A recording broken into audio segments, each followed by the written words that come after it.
Hello everyone and welcome to the Old School Winter Summit. I'm your host Mod Aiza and I'm joined by the wonderful Mod Kieran. How the bloody hell are we? I am good, really excited. We got a lot of awesome content to show you tonight. We do, don't we? There's going to be a huge amount of content being shown off today. We're going to have various different JMods joining us in the studio, or should I say the cabin as we are now in. It's very cozy in here, so make sure you stay tuned. We've also got a whole bunch of giveaways throughout the entirety of the stream, that's so good. make sure you don't go anywhere because you'll have chances to win from the start all the way through to Giveaway? the end.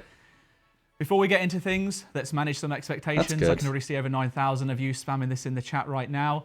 We don't have a release date for sailing, but what we will have for you is some really important and exciting information regarding your first chance at getting your hands on the technical alpha playthrough of the actual skill itself. So look forward to more information regarding that a little bit later on. And I think you have something else to share with us too, Kieran. Yeah, also, we're not going to be announcing any news about a new league just yet. Obviously, we've just wrapped up Trailblazer Reloaded, which has been amazing. We've seen so much of your love for that. But it's a bit too soon to get into a new one just right now. But we do want to gather your feedback on the last league. Tell us a bit more about what you thought about it and so on.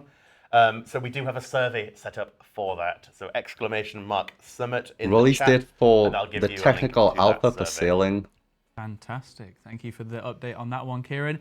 Now, you know what they say, life is like a box of chocolates. You never know what you're going to get. But by the end of tonight, you will know what you'll be getting in the first few months of this year. Valamor. Well, let's have a look at the shape of our roadmap, shall we? Valamor will be first, right?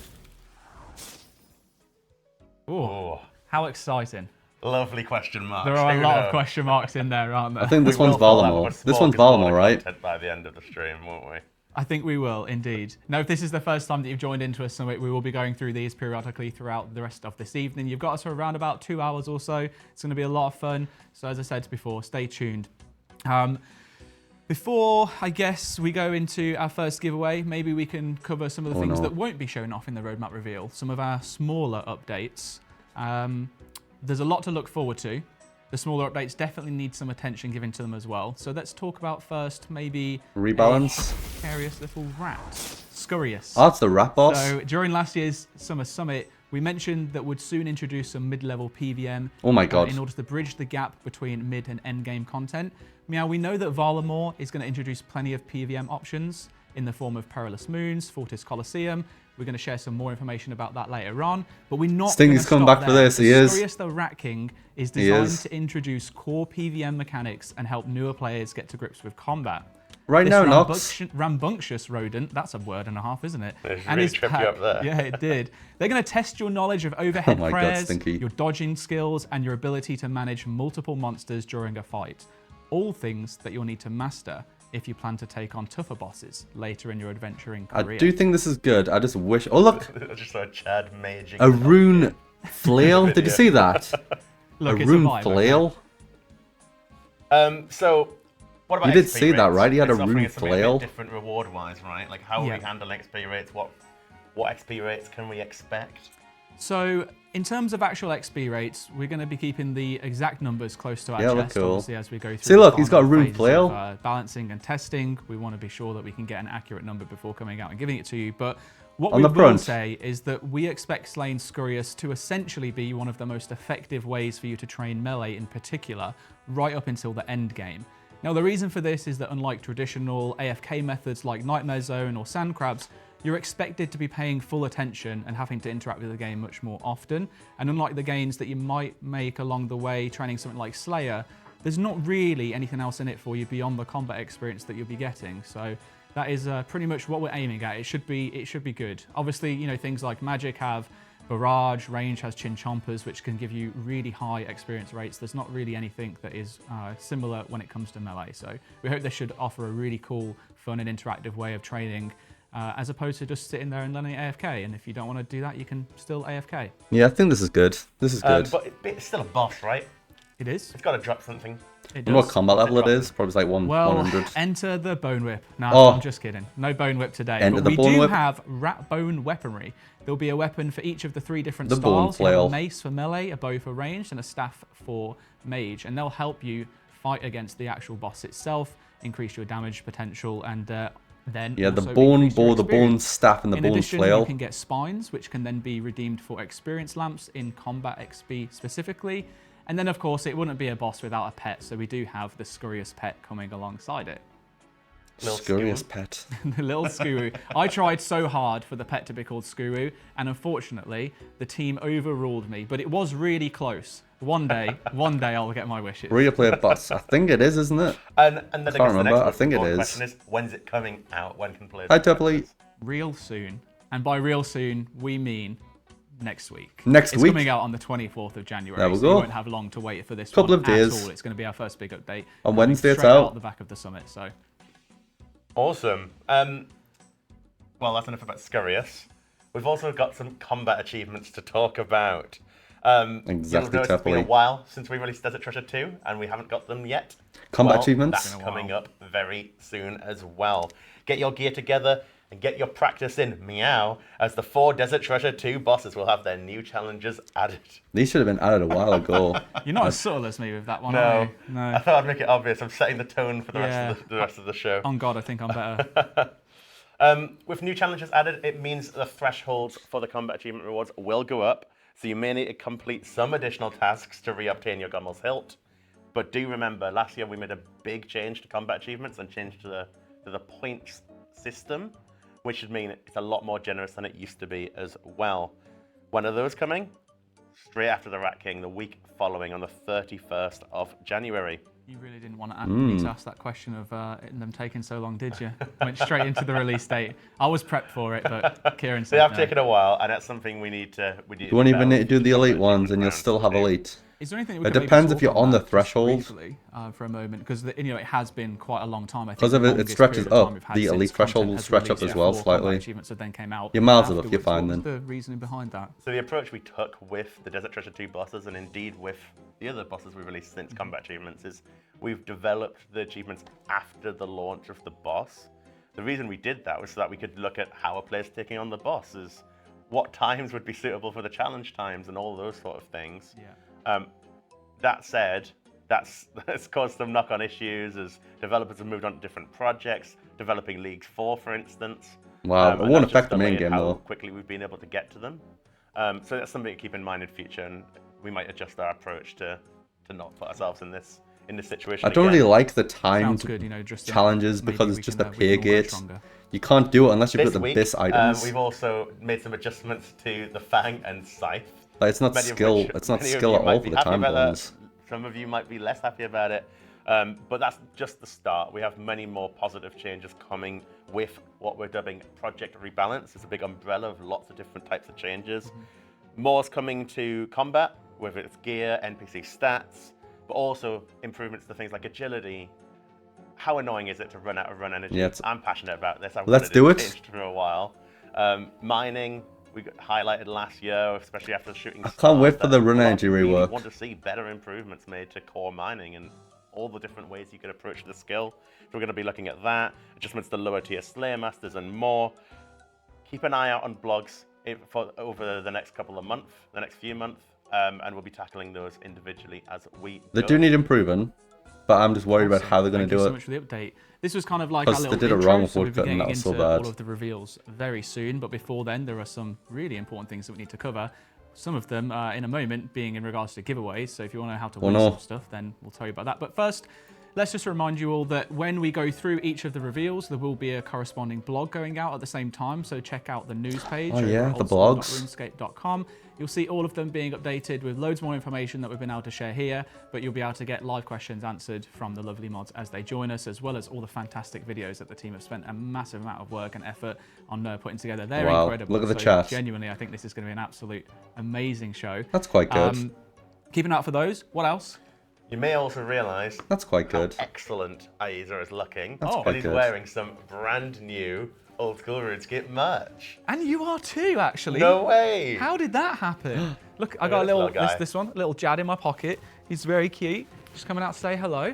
They're Little Zora. super comfortable. Really, really, really nice to wear, actually. I'm really happy with them. Yeah, And, pretty much every guest on tonight's stream, I think, is wearing something as well. yeah, we got the JMod uniform on fleek. It's sick. They're not on sale just yet, but it will be literally next week, so keep an eye out for that. Yeah, and then lastly, there will be a huge poll at the end of the stream that is going to be greenlighting all of the content that we've been talking about so that you can give us the go-ahead to start early development, get ready with all the more detailed designs so that we can come back later on in the year throughout community consultation and get all of your feedback in to make sure that the updates are exactly what you expect and love from old school RuneScape. Now, we did mention giveaways, so let's get right into what you can get a hold of this evening. So this Winter Summit, we've collaborated with not one, not two, but 3 amazing partners to give you some of the hottest new old school RuneScape merch. It's fucking brilliant.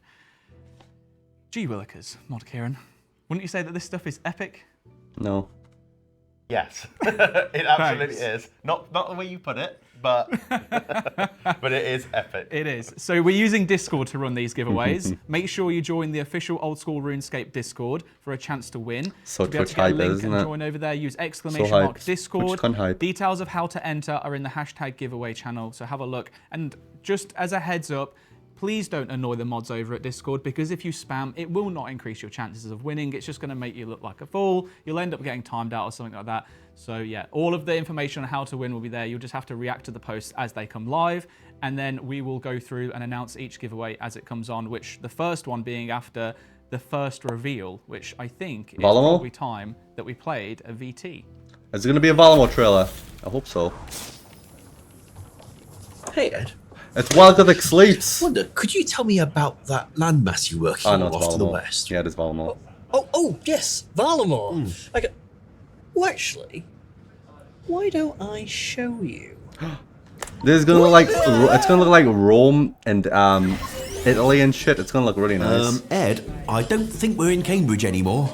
Welcome to Civitas Illifortis. Beautiful, isn't it? They could have at least shown us it in game. Great, Ed. But have you What is noticed this, we've been render? turned into RuneScape characters? I haven't been this slim in years. Don't worry about that. No, really, don't. show Anyway, us in the why game. don't I show you the Fortis Aqueduct? Oh, Ash, check yes. out this little guy. Isn't he cute? Oh, he's going for a swim. Yes, I'll admit that is cute, and this place is very interesting, but we still need to figure out how to get out of here. Now come, you have to see the dwarves of Camtorum. Dwarves built this? I didn't think it'd be so tall. It's incredible. Now, believe it or not, these dwarves were once Lovercane dwarves. They fled south during Xeric's Age of Strife. They're independent from the Kingdom of Valimor, given the human habit of starting wars left, right, and centre. So, humans aren't normally allowed in here without good reason. Oh, is that why they're looking at us like that?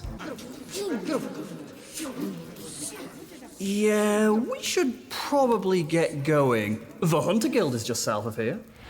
Oh, look, it has a bar. That's good, my teacup's getting empty. Bone grapes, what was that? What the fuck did you just say? The Quetzals. The locals have trained them to use a transport network all around the kingdom. They fly around on the back of those? I've always wanted mounts, Bone grapes. but it sounds terrifying. What the? Ooh, I reckon I know where Hemorrhoids. that was heading. Come, I've got one final place to Hemorrhoids? show you. Welcome to the Colosseum. This is a wave-based PvM minigame. The gameplay is heavily focused on reactionary combat and making risk versus reward choices between each wave. I 73. thought you said this no place shot. was PvM. Wait, is one of us an NPC? Are you not entertained? Are you not entertained? Are they gonna show some actual gameplay instead of March 20th, 2024? That's not bad. I want to see what it actually looks like though, because that was not representative. It was like a What is CGI Valimor? blended I mean, trailer that's a very of loaded Valimor. question. God, how do you? I don't know how to sum up Valimor. Valimor is like one of the biggest expansions we've ever made for old school. Entire new lands, entire new quests, entire new people. It's like a fusion of Rome and Mayan. It is just so much content packed into one update. We've got Civitas Illifortis. We have the Colosseum. Perilous Moons. The Hunter Guild. We have agility, we have thieving, we have combat, we have questing. There's just so much to get your teeth stuck into. Wow. What is Valimor? What is Valimor? Valimor is a... hang on. So Valimor is the latest area Varlamore is quite Here we go. isolated from the world right now. It is a Oh, that's region that nice. has not been accessible by anything pretty much other than sea or a very treacherous mountain pass. Those barriers are being opened The up. actual so that people game. can come in. To some people, it will be a landmass where there's some content they engage with. To others, it will be a sort of very story-rich push into the future for old school RuneScape's narrative. Why is it being released in so many parts?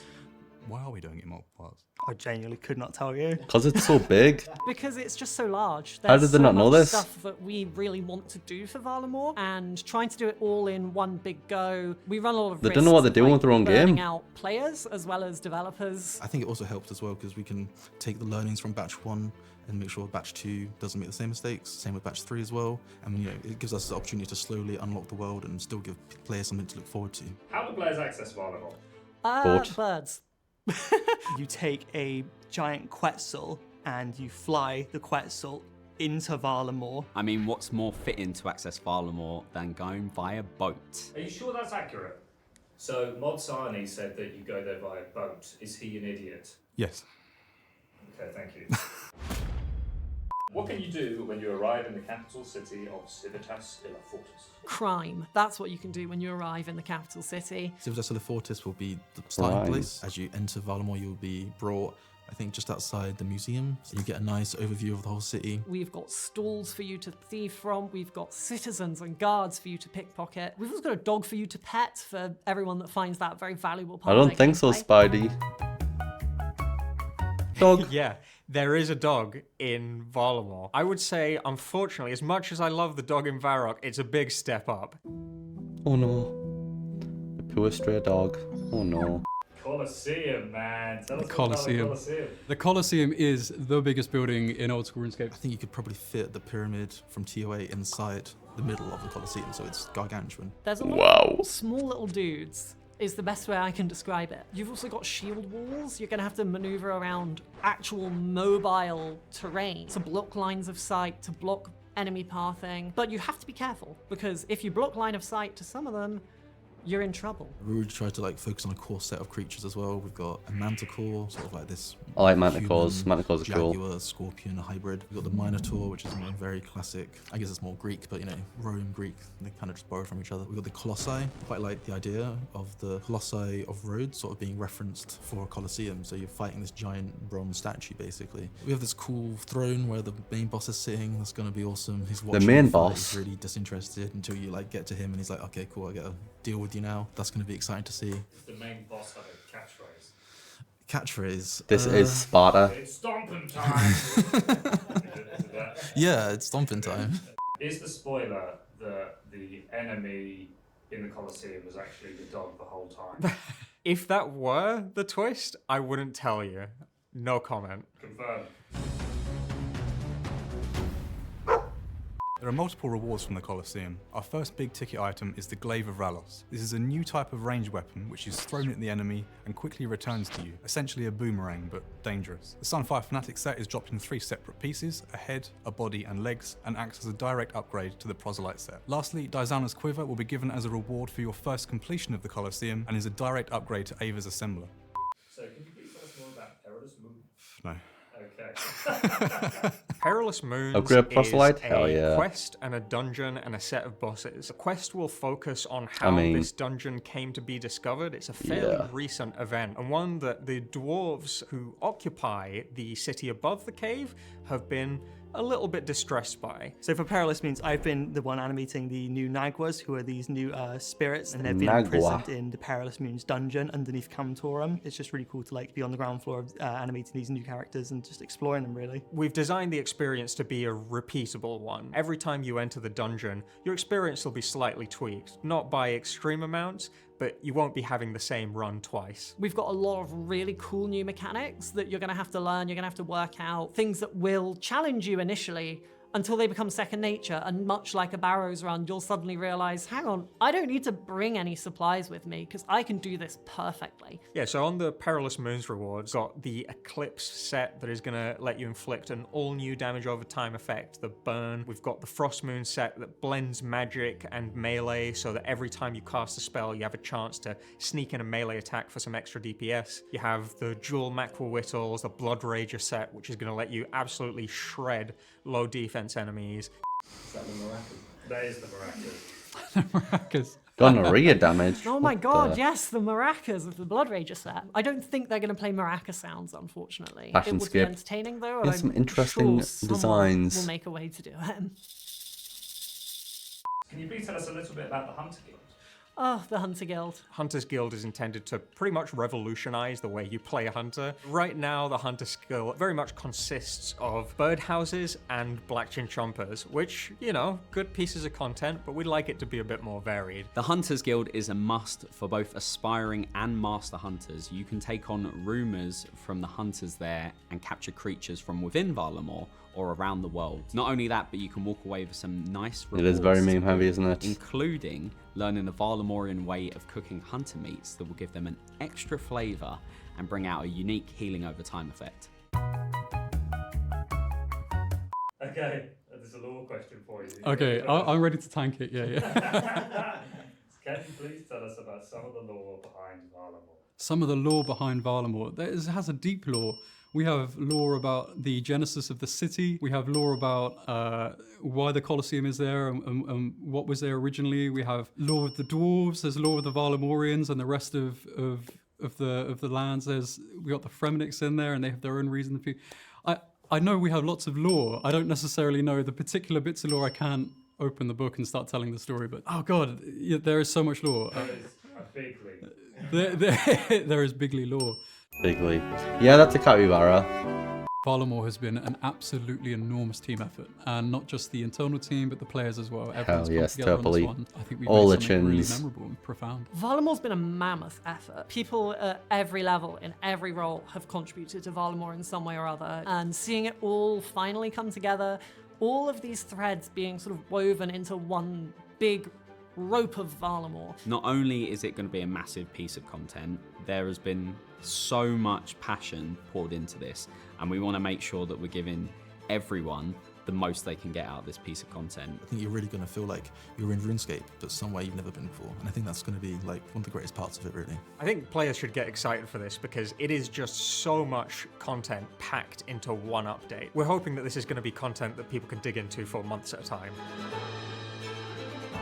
Brilliant. We need to fix the previous honestly, areas I think first, though, we of should Zia. just be excited for Varlamore. It's just gonna kick ass. Like honestly, I don't know if I can say that, but I've said it. So Everything that is listed there It's is gonna one kick ass. It's update. gonna kick ass. Get ready for it. It is going to be loads of updates, but all of the stuff they've talked about is one update. Because there's way more stuff to come Varlamore, later. woo! Not a total surprise, but we do now have a release date, March 20th, just a couple of months away. Really exciting. It's a massive expansion. 2 months. 2 months today. Now No, it's joining out. us on the sofa are Mods Rice and Mac. Welcome to the stream. We've got some questions we're going to use to find out a little bit more about Varlamore. So, starting with the Colosseum, how does this differ to the existing Declan. wave-based minigames we have in-game? I think there's definitely elements in terms of combat and gameplay that are going to feel very familiar to people that have done like the Inferno and the Fight Pits. I think it's the loop mainly that feels different. Unlike with the other two wave minigames, there's less of an investment. So you go in, you can fail, and you don't really feel terrible. You know, if you get Declan flat Rice. at wave 40, you're not going to rage quit. I think the loop is very different there. The player has a lot of agency over when they leave. They can see their loot, they can see what their modifiers are that are coming up next, and they can decide if they want to continue with it, which is really cool. There's an element of randomness to it, like not every run is going to be the same, which is really neat. And I think those two elements really help to sort of distinguish it from the other base minigames. Yeah, I think it's just shorter, right? And so when you don't have to invest an hour and 30 minutes, you just have to invest 20, you get clapped at 10 minutes, go again. There's less of a I'm going to beat it once and I'm basically done with it, this is something people will come back to and keep on. That's what we're hoping doing for, again and again. It's something you can farm and learn that way. And something you can sort of gradually improve at. You can get to wave 3 and then aspire to get to wave 6. It's not like leaving wave 3 is a failure. It's just a smaller Piscarelius, that needs entirely redoing. Smaller victory. Arceus and Good on camera Lovercenge, for your first time, I they have all to say, need honestly, making Okay, from so the let's say scratch I'm because not the dog someone who shit. can beat the Inferno. Obviously, a hypothetical situation, because, well, I can beat the Inferno. Remove the catacombs, spread them Do I out into still have a multiple reason to dungeons care about across this content? Zia. For what it's worth, I can't beat the Inferno either. That's which is mostly terrifying as that's someone working the on bulk of it, Colosseum. really. But there absolutely is a reason for essentially everyone who's going to Varlamore. There is a reason for you to go to the Colosseum, check it out. Aside from the fact it's just fun, there's a ton of rewards. Well, not a ton, but there's plenty of rewards for people at the lower end to sort of make your time worth it. Going there, giving it a go. We've got things like bank unlocks, there's an agility shortcut. Favor's gone. You already removed it like last week. That will mean you want to go there. Favor is gone. Definitely a reason then throughout, which is really nice to hear. Sorry, you were going to say, Ross? Oh yeah, I was just going to say, like, big one is farming patches, right? We love farming patches, and unlocking a second one, you need to beat like wave 2 with a decent amount of glory, and you've got that. That's not particularly hard to do for someone who's beat the fight caves. So if you arrive in Varlamore, you're probably going to want to head to the Colosseum, even if you can't get to wave 12. 12 waves. For what it's worth, despite developing and designing the Inferno, I haven't beat the Inferno myself.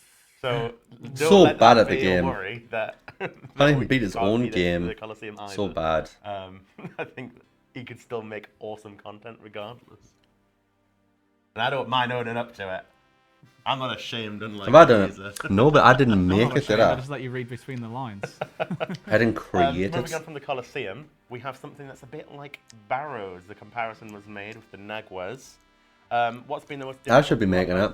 create True. something like that? This new Barrows thing sounds quite good. Hopefully. That mid-game players are I going hope to be like it's really as good as excited it for sounds. that aren't best in slot stuff. They're like interesting. Have you they beat- fit there is somewhere no between beating. the top and the middle. I am pretty it's good been a at it though, challenge. Aka. Like, we really want people to, try out Barrows and think, what should I do next, and go here. And finding stuff that those people, like reasons for them to go beyond like best in slot upgrades has been one of those challenges. And creating a fun combat loop that people can integrate into without much knowledge beyond that which Barrows has given them.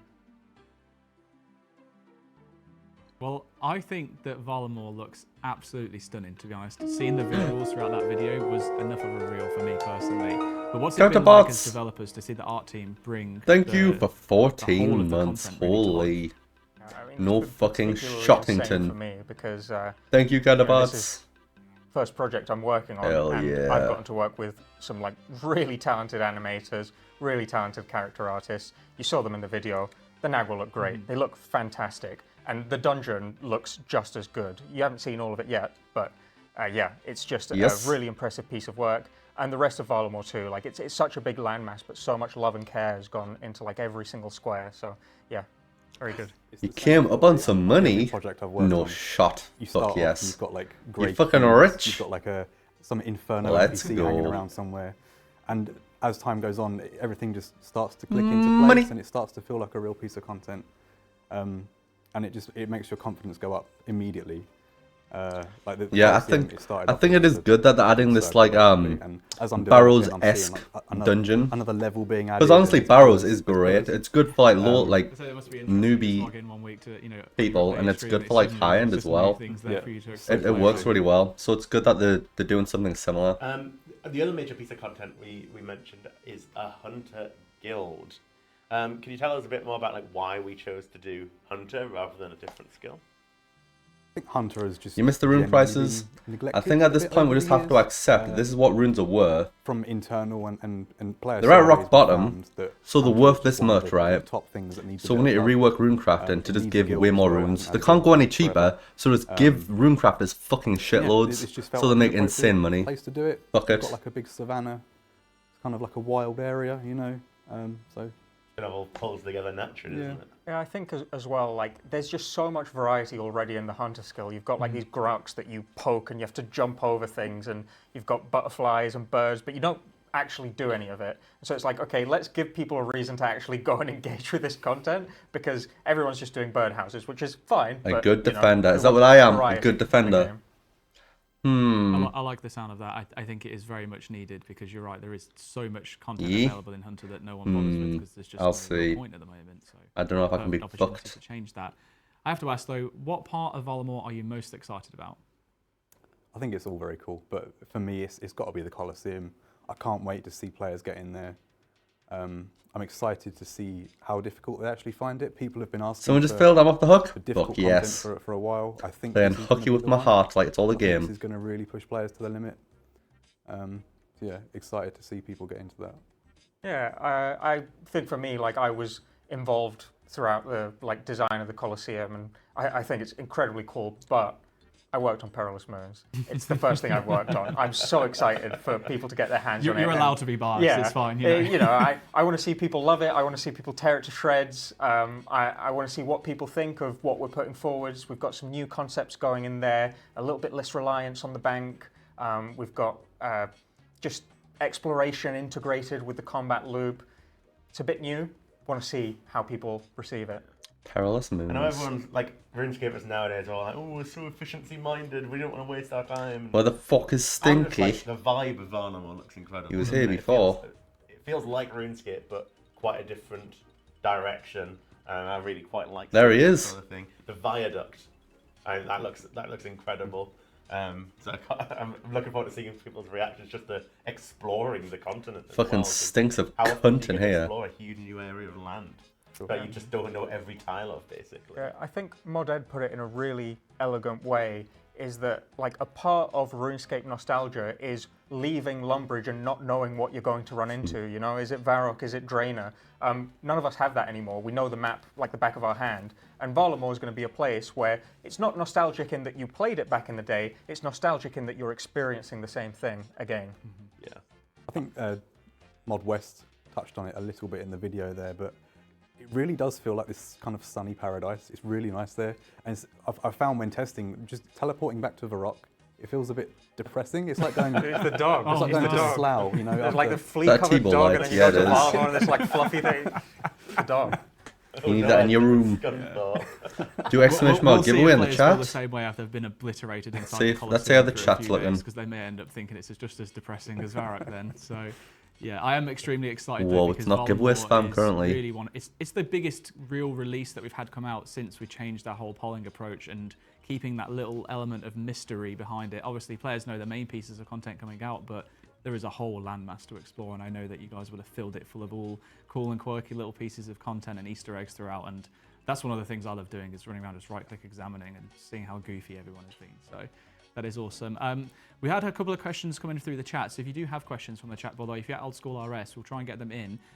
We don't have a huge amount of time to capture them all, but I do just want to quickly I'm going to put a question. In terms of the Colosseum, players are wondering whether it's going to be co-op or solo content. When purely solo. is no plans for the multiplayer there.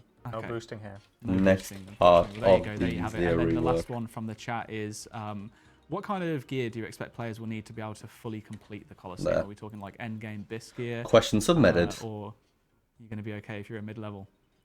I think a mid-level setup will get you a few waves in, but yeah, like if you're pushing for the boss, I think you're going to need some endgame gear to really get there reliably. I think we've seen people beat the Inferno in some ridiculous gear. No one ever thought they were going to see someone in Mystics complete it, but people have. So, you know, we can sit here and go like, yeah, I mean, we had a playtest recently and everyone was in like max geared Torva and they were like just barely scraping by. So but bad. Who knows what our players will achieve, because honestly, some of them are just cracked. Just skill dependent, right? Yeah. Right. For sure. All right, brilliant. Well, thank you both so much for joining us on this. Barely I hope everyone had a scraping good through side of perilous Valamor Batch moons 1, with which full is coming out Torva. on the 20th of What March. the- If you haven't already, check out the blog for all the information. There is a big bumper blog. It's the Really biggest paying one we've Torva? put out. Thank you By the to way. the team to Well, I mean, it's put half that a one bill together per last piece, minute. so I mean. But I think it's time that we kicked off a giveaway. And our very Oh, first no. giveaway is going to be for some of the old school RuneScape LED lights from Creator Crafted. Let's take a look at these legendary Go on, lights, counterparts, because get they are in. kick-ass Get in the giveaway quick. 3 lucky winners will be going home with the Elysian Spirit Shield, the Twisted Bow, as well as a PK Skull LED. You can see that we have thankfully and graciously modelled there by Modder Ice, the Elysian Spirit Shield. Just behind, by the shoulder, is the Twisted Bow, and you can see above Mac we've got the Demed Helmet and the Teleport to Home spell as well, which you can grab from the website.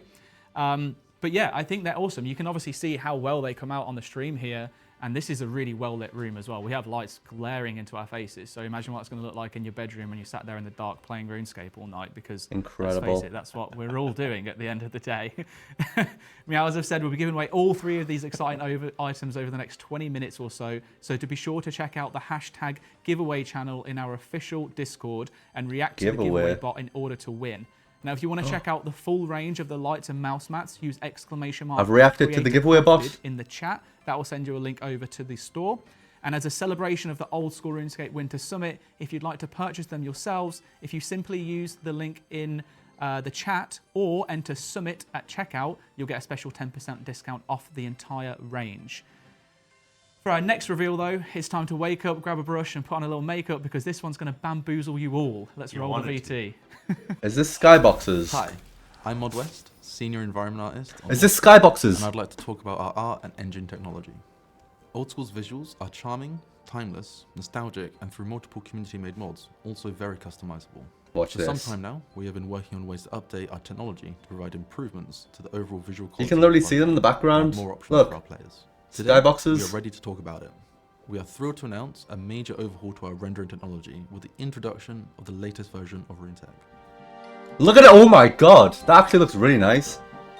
I thought they might do this, shadows and stuff. That is going to allow us to push Old School's visuals and performance to new levels of quality. There's no stupid ass and provide modern textures, it's the quality of life same. improvements that our players have come to expect. It's just nice lighting What will this look like? and To begin skies. with, we'll be replacing the current renderer with RuneTech.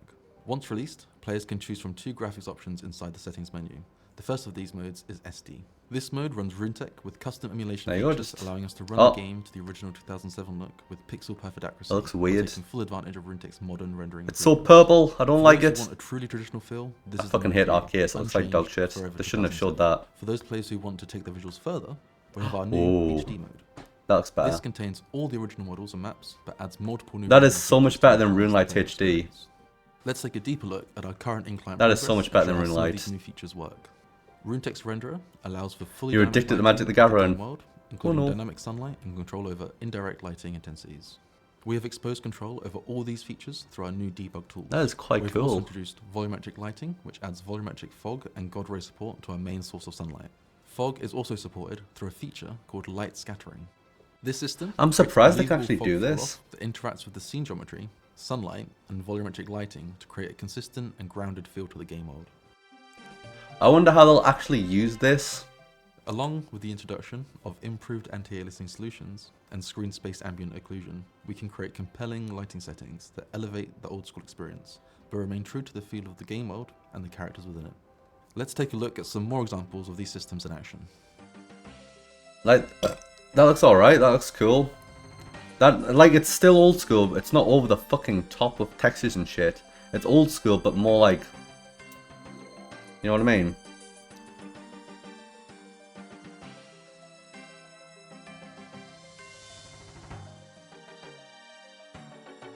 It's not plastic like OSHD, exactly. It's like everything looks the same, it just like lit better. It just lit better, that's it really. Looks cozy. This is where we are currently at, but that's not all. We are actively implementing even more amazing RuneTech features. These include RuneTech's brand new water system. Look at the with sky. Optional real-time reflection. Look at those and clouds. multiple water presets. Now that actually does look really Our plan nice. is That to does have look this really complete nice. And rolled out prior to sailing. We have also been researching Look at the sky sky. systems, allowing us to add clouds and additional atmospheric effects to the skies.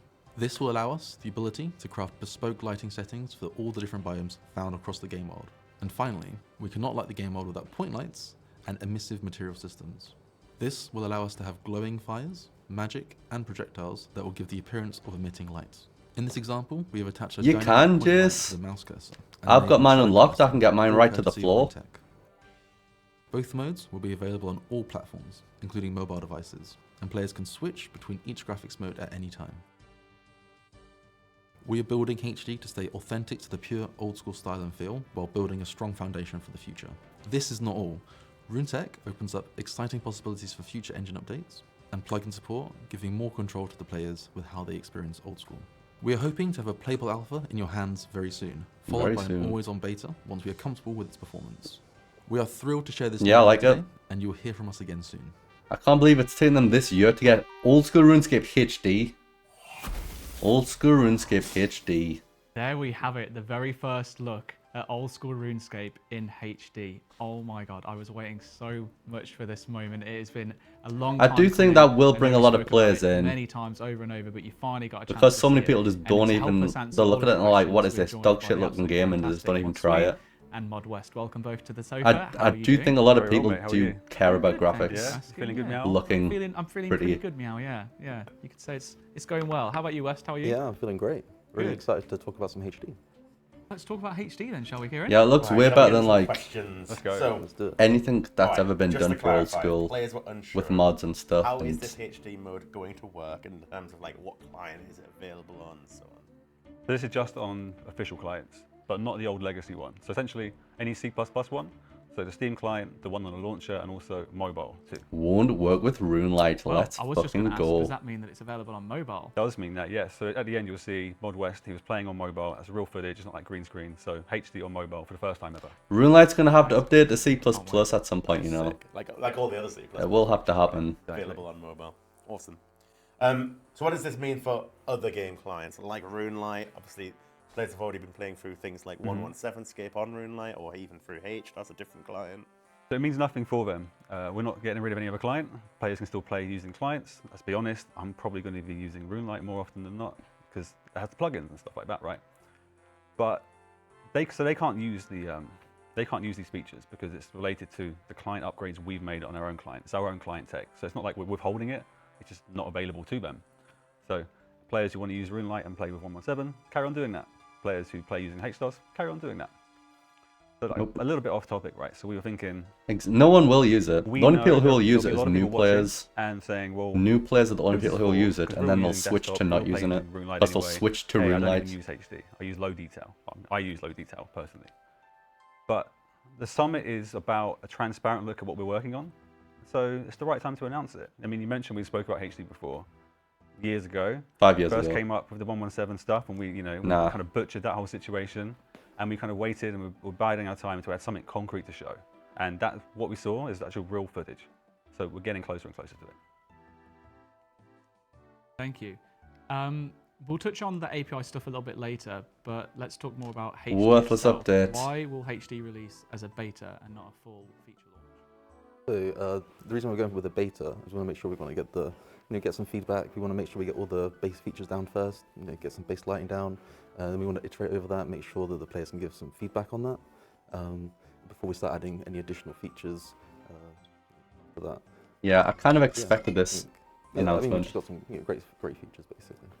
It makes sense. I think we've seen in the past what happens if we try and do too many things too quickly. So I mean, it's a very old renderer, with that's being replaced. So we want to make sure that we get we do it slowly, make sure we don't change too much at once. Players have played this game a long time, right? They really care about the look of it, so it makes sense to make sure we get their buy-in, their feedback as we go as well. Yeah. One thing that might concern players as well is like, is this going to make updates take longer, right? No. Is graphics time going to have to go up and all this sort of thing? No. So do you think HD will increase dev time? It's an understandable concern, because obviously it will increase a little bit, but it's going to be marginal in the grand scheme of things. Adding that sort of finishing lighting pass. I mean, we went back and looked at like some older projects like TOA, Does Treasure 2, maybe like a 2-3% increase in like how long it would take to sort of do those passes. So yeah, it won't affect the dev time at all, really. We're very keen to make sure that development doesn't slow down because of this upgrade. Yeah, that's good.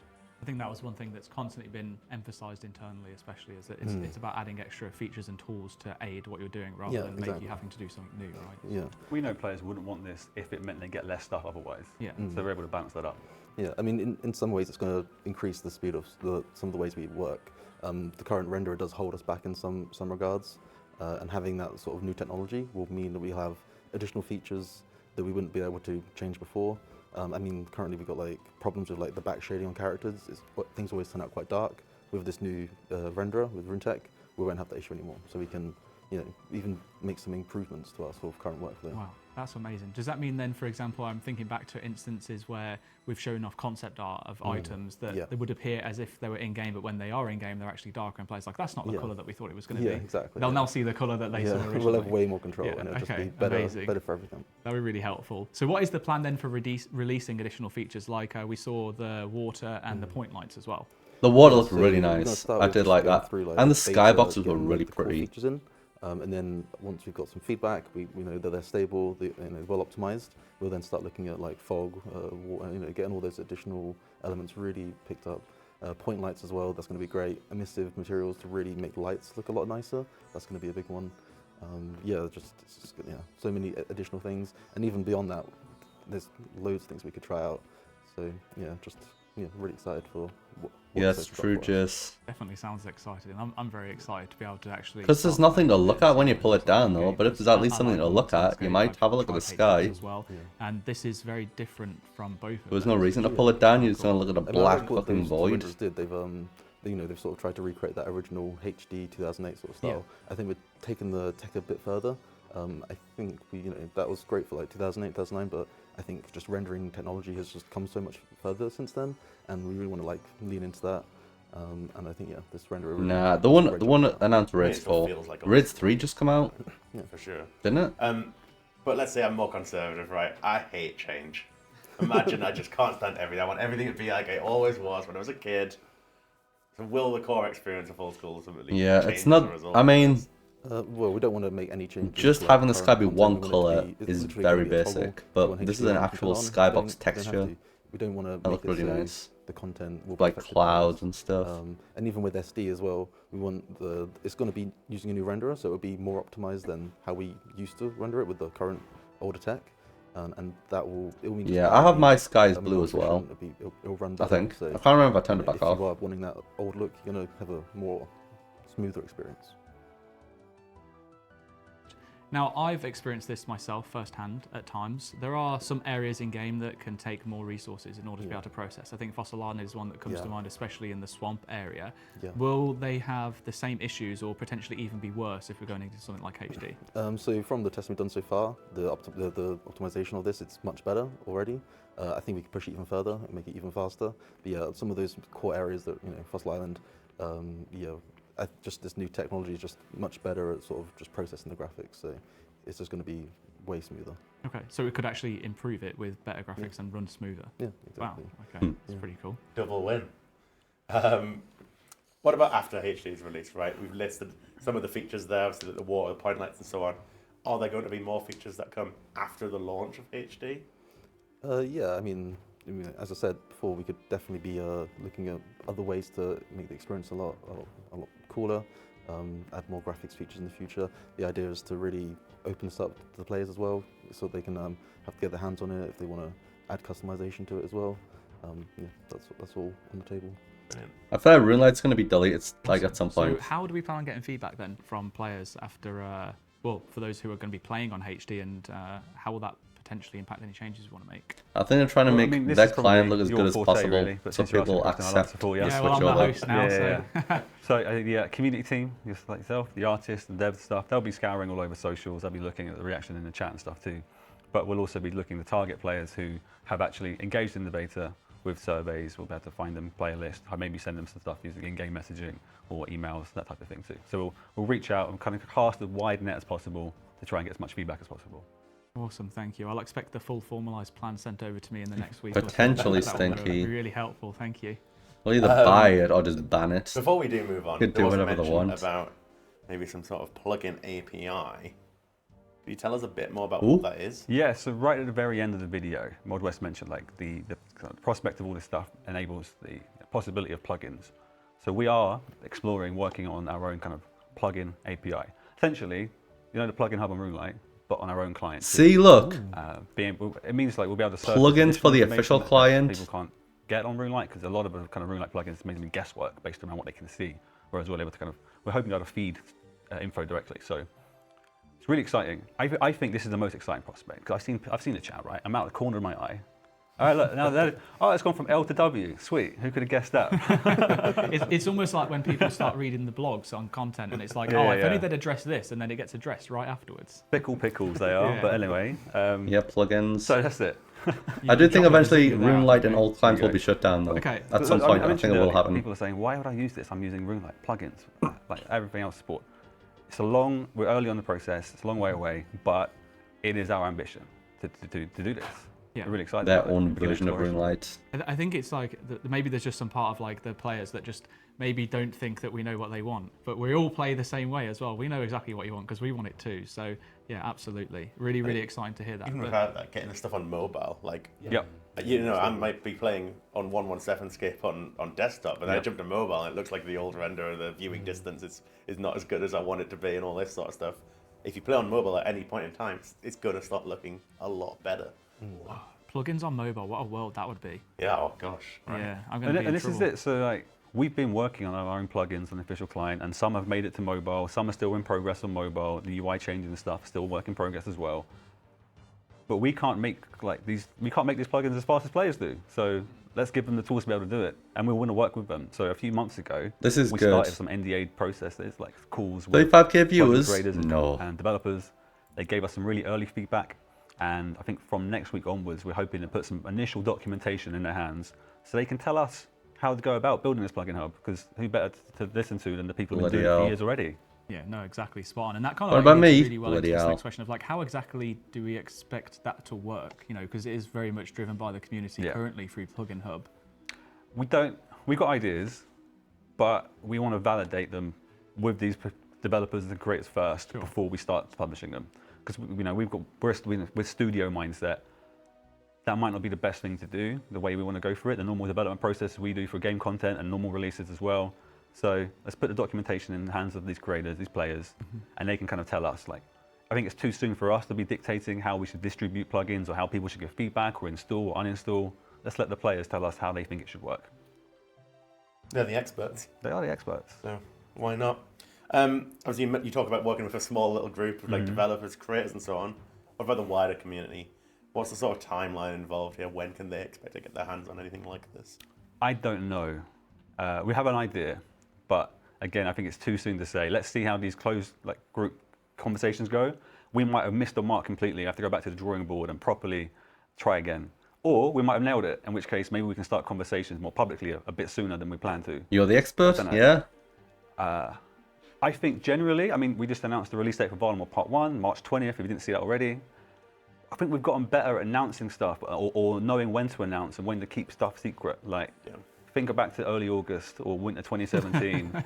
We were crap. We were really bad at it. But now we wait until we're ready to talk about it, and then we kind of continue with like a good cadence of it all. Sure.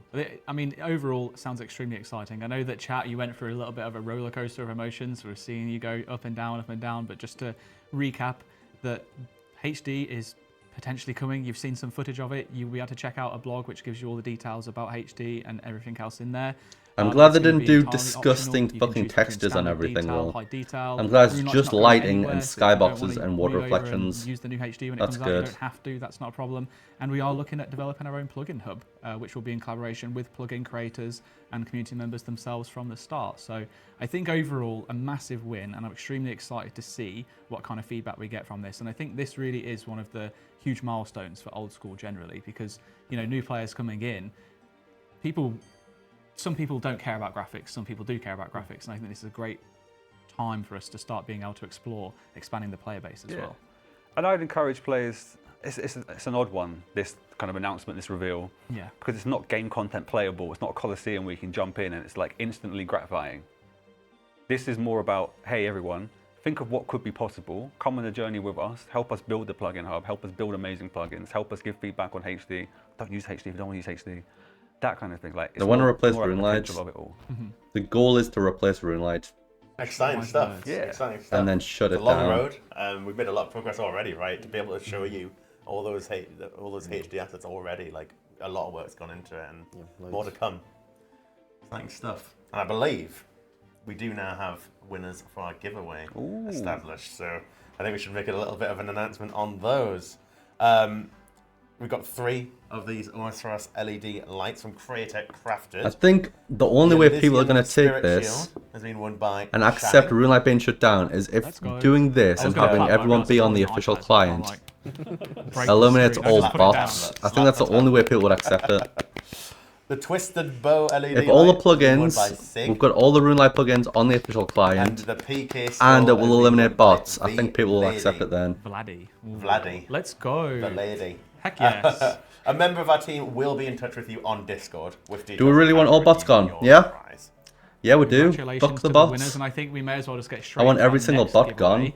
gone. Kieran, there is just something right next to you there. Do you want to maybe bring This the box thing? across? And Yeah, Imling as you bots, gently- let the little It noobs does feel nice. go and We'll catch give this one Imlings away. and You make can them sell it on bank. eBay and sell Allow it to Kieran's happen. pushed it all over. The fucking but pay yeah. gap, it needs to be If you changed. missed out Let on the back poor in get Steam rich. Forged Kickstarter for the RuneScape Kingdoms board game back in 2022, then you now have a chance to get your hands on a copy of the game, because we're going to be giving away another 3 of these. And there'll be items to 10k some each. lucky Imagine winners it's over the next skillers 20 minutes. making Kieran is bank. now gracefully modelling. It's the all golden of the age. components from within Nice the stuff. board Let game. skillers And make I tell money. you what, we went through this and it is seriously high quality. I was genuinely impressed. Not that I expected it to be bad, but like, you know, when you have an idea in your head of like, Skilling, it's gonna be imagine good. skilling And then I took the making money miniatures out. Like, do you want to fully. maybe get the Elvon one? yeah. Because that Fucking looks heard of these insane. days. Like, they are so incredibly detailed. There's even They need to do there's something even about drop mages tails. wearing, Yep, like, they an need to do ancient that as staff. well. It is so They need to do freaking both. cool to see in person, and it just feels quality. That's I'm shilling Elvon. it like massively, but no. Jad, I think, is even better. Like, I prefer the Jad Yeah, one. the Jad is personally. one spiky boy. But I don't talk too much. You and your I've still 110 got to go through gangs the and your rest of alt this cry. video. You just model. I'm Just talking. don't sell them. So do you want to Until they quest, become 10k each and then skill, sell them. meet memorable NPCs, Yeah. slay mighty monsters, and craft Yes. awesome gear on the tabletop? Sween's saying yes. Well, then this is for you. Add There are hundreds of eclectics to cards, Zola many drop table. I with wouldn't be unique fucking illustrations, surprised. and on top of that, each of Watch the them 5 add different noted 3D player impling pieces can be jars to leveled up boss during drop the game, tables at some getting their point. very own I'm not even. I wouldn't even be equipment surprised by that upgrades. shit. You can It's see it now fucking on screen, stupid. featuring all of what's contained within the box itself. The board game, KBD expansion, and the starter edition of a separate tabletop RPG will hit retailers globally on the 29th of February, so not long now. They'll have so no mark choice. your They'll diaries. have no choice. They'll They can have to also do be it. pre-ordered in most countries direct from Steamforge now, along with some online exclusive You sold them 2k expansions each. for the Oh, board no. game and a deluxe That's actually edition quite a as good well. price. Well done. Use !Steamforge for 2k details each. of the RuneScape Kingdoms board game and tabletop RPG range, and make sure with !Discord you have entered into there through the giveaway channel by reacting to the Impling message boss, that the oh bot no. posted. And Well, in a big around about impling is just a 10-15 demon minutes, or an we'll imp. be announcing the winner. Well, yeah. For, the An winners, imp- in a fact, big for those impling boss giveaways. is just an imp. Now we are going to take a real quick break. There will be a video showing our next reveal straight after this break. So don't go anywhere, because if you miss this one, then you're going to be kicking yourself in the arse, as Sani thankfully said, Let's and fucking allowed go. me to be able to say it on the stream for the rest of the stream. I'm going to grab Need a myself a piss. bottle of water. Run. So you guys Run now. enjoy the Go. video. You're going to go through some wonderful UGC that the players have made. Make sure you're here straight afterwards though, because we're going straight into our next big reveal, and it is not one that you're going to want to miss. It's new content that you've not seen before. The break Get will hyped, probably be and like we'll see you a soon. couple of minutes. Maybe it'll say. So Valamore's the big one, and Scurious the Rat King is the first one. We've still got 5 more announcements. Right, you've got 0 minutes and you have 15 minutes. Jesus Christ, we've got ages. 15. What are we gonna do? 15 minutes? Did they put the post on here yet? Valamore. Oh yeah, they did. Wait. Get Red Dead Redemption 2 up. I'll have a quick look at these while we wait. So we've got the HD thing. I'll turn this down.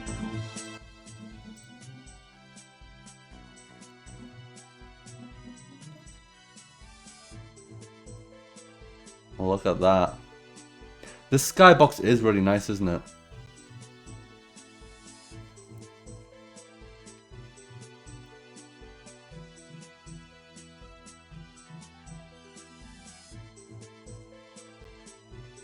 I wonder if they're able to increase the render distance further. Because RuneLight's got even... Like, RuneLight has even more render distance than this. Because they added extended so it loads beyond the loaded area. That looks quite tropical, doesn't it? This looks like dog shit. This here looks like dog shit. This is dog shit. What needs to happen is this needs to be wiped off the face of Gillinor and replaced by a nicer looking area. So this is fucking horseshit. What is it? It's dog shit. It's meant to be Arceus, a magical city, but it's just like dog shit. It's just some hills with some big purple crystals on it, with some skeletons. Slayer Tower. Yeah, looks nice. Look, that's nice. And then we've got the Sepulchre. Nice. Now we've got Mount Karulm. The volumetric fog really gives you a sense of depth, which you never really get with this. Like, you can't really see the depth of like the... You know what I mean? You can't see the depth without the fog. So the fog really increases like the scale of these mountains.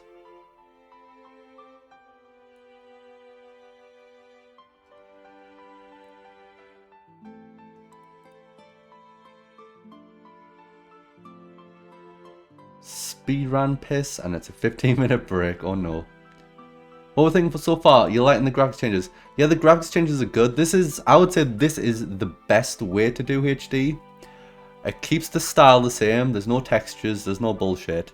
All it is skyboxes, lighting, and water reflections and volumetric fog. I think this is like the best direction. If they are going to do HD, this is the way to do the HD. It keeps the style, but it just makes it more, you know, cute or whatever. Nice. Like, look at that though. That does look good. That does look good, right? Like, compared to that, that looks very nice. I really like that.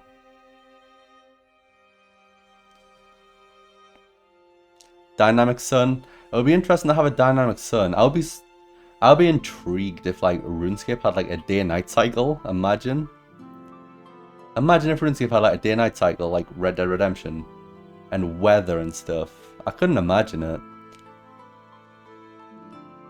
That would be interesting. I don't know if it would be good or not.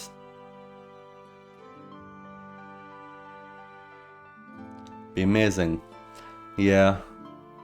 I do think some areas should have like a static kind of weather. Maybe different areas could have different potential weathers. Like, I think Lumbridge should be kept like... I wouldn't want it to rain at Lumbridge. I think it should be nice and cozy and just like nice weather at Lumbridge. But somewhere like Draenor, I can imagine Draenor having rain. And storms potentially around Draenor Manor, and rain and thunder and lightning at the manor. Like, certain areas suit certain weathers, so I think that could be cool.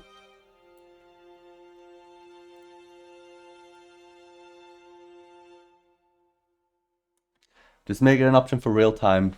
Nighttime, at night, weather everywhere. You love Cozy Rain. Yeah, Cozy Rain's nice. The rain in Red Dead Redemption 2 is very cozy. That's my favorite rain of all time. Is it better than 117? Way better than 117. Way better than 117, yeah. Yeah, 117 doesn't have like skyboxes, like proper skyboxes, or volumetric fog. Like, this is not possible in 117. In 117, it would just look like this. It would look like this with shadows and like textures all over everything. That's what 117 looks like. With like a blue, just a one color blue sky. And this is like... yeah, official. Nice.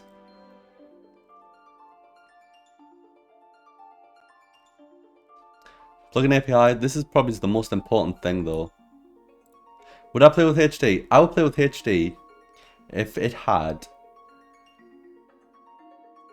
I would play it... like, would I play it in HD if it was an option and I had all the plugins? I don't know. I think probably.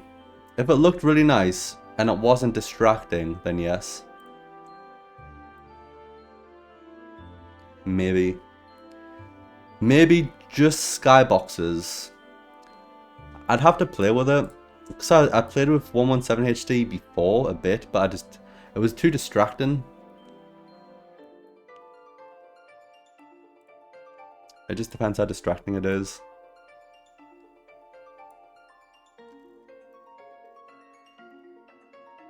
But I think if they get, like with this plugin API, where is it? This is like the most important part to get people to move over though. People making plugins for like the official client. Plus the thing is as well, with official plugins, they have access to more information than what RuneLite can get access to. So like, do you know when you empty your Rune Essence sack and it like glitches out because RuneLite can't track it properly?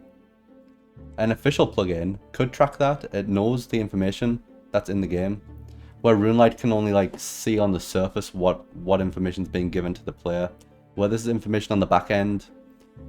So the plugins have way more potential on an official client. Kind of like as well, do you know where your Slayer gem like desyncs because it loses track of how many you've killed because it can only track it on a surface level? Where this actually pulls the value from the game, it will know how many you've got left to kill. An official Slayer plugin. So yeah, if people move from RuneLite and start developing plugins for this, that could be huge for the game. And I think eventually, if enough plugins are made, and all the plugins are better than the RuneLite ones, people could just move over to this.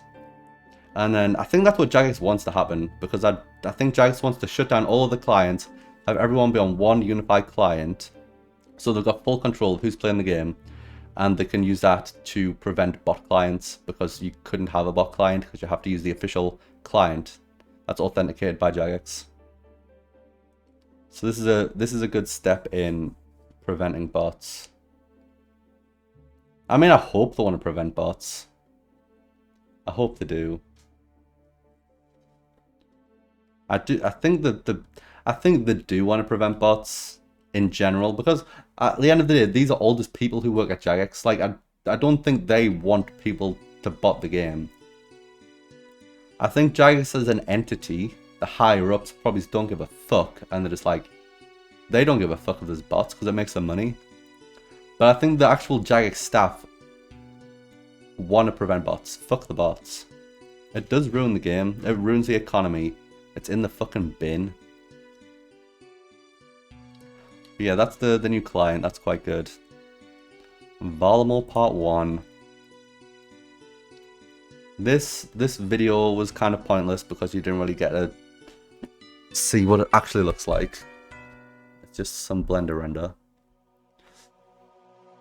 Official client and Jagex account. I mean, I've got a Jagex account. It's good. I don't know what people's problem is with it. It's just way better security. Drop tails are worse for the economy than bots. Well, they compound, yeah. The drop tables are dog shit, and then the bots do the bosses with the drop tables. So the bots pump in the resources that are amplified by the bosses' drop tables. Because originally the problem in like 2013, 2014 was that bots only did shitty like picking flax and getting buckets of sand and stuff, so they added all of those to Nightmare Zone as a way to make bots not be worth existing. But then bots can just do all the other bosses and pump resources in that way. Jagex account's completely filled out league launch. Otherwise, we have had no issues. You'd think it was just a resource issue with so many people signing in, and it was a new server, so that proper load testing. Yeah, that was a failure on Jagex's part, but that's not like an intentional thing. Obviously, they didn't want that to happen. And I doubt that would happen again now that they've seen what the issue is, they can prevent it.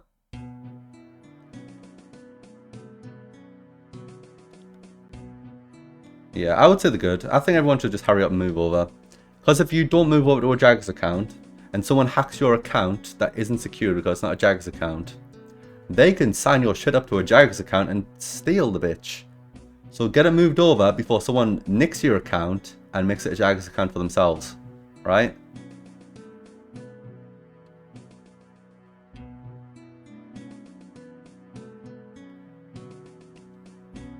Nodders. We've got 3 minutes. Oh my god. Do you use the launcher? Yeah, I use the launcher and I've got a Jagex account. Yeah. I don't have to type my password to log in. I just click the button and I'm on. Oh, wait, they showed the map.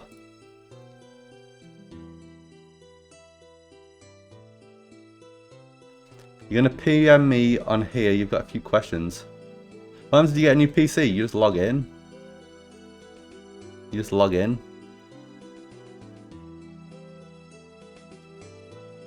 And then that's it. It saves your password. With what? The launcher? You just go on the launcher and log in. With your Jagex account. It's just an email and a password. That's all the Jagex account is.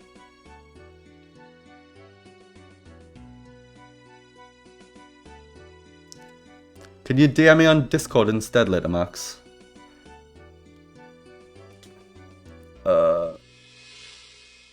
Yeah, you make it so you make a Jagex account, which is like a whole new account, and then you link your RuneScape accounts into this Jagex account. So then you log into the Jagex account, and all your accounts are listed there, and you can choose which one to play. And after you've linked the RuneScape account to the Jagex account, you use the Jagex account to log in from that moment on. Look how cool this looks though. Let's zoom in. Yeah, so this is based off Rome. This is based off Rome. So they've got like the aqueducts, which is what Rome was quite famous for, where they would transport water around the city with like raised pipes of water, like from a reservoir or river or waterfall or lake or whatever this is. Yeah, then they've got the Colosseum. They've got like the outskirts, the farms. This is going to look beautiful. The Hunters Guild. Avium, Savannah, there's a fairy ring here. Be careful once you turn to a Jagex account, you can't unlink it, and basically what they said. You tried when leaks login issues happened, yeah. Yeah, once you've made a Jagex account, that's it, it's locked on forever. That's why it's better that you do it, instead of a hacker who steals your account, because they'll fucking take your account forever. Get it done now, while you aren't hacked.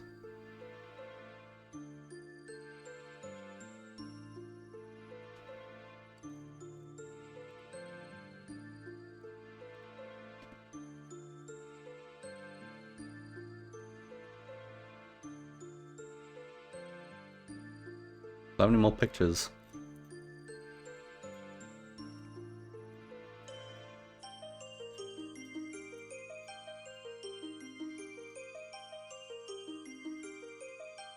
So many words. 1 minute. We've got 40 seconds.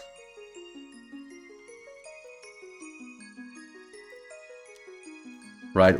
What do you think? Right. What does everyone think the next announcement's going to be? I think it's going to be Wild Gothic Sleeps is next. I think Wild Gothic Sleeps is the next announcement.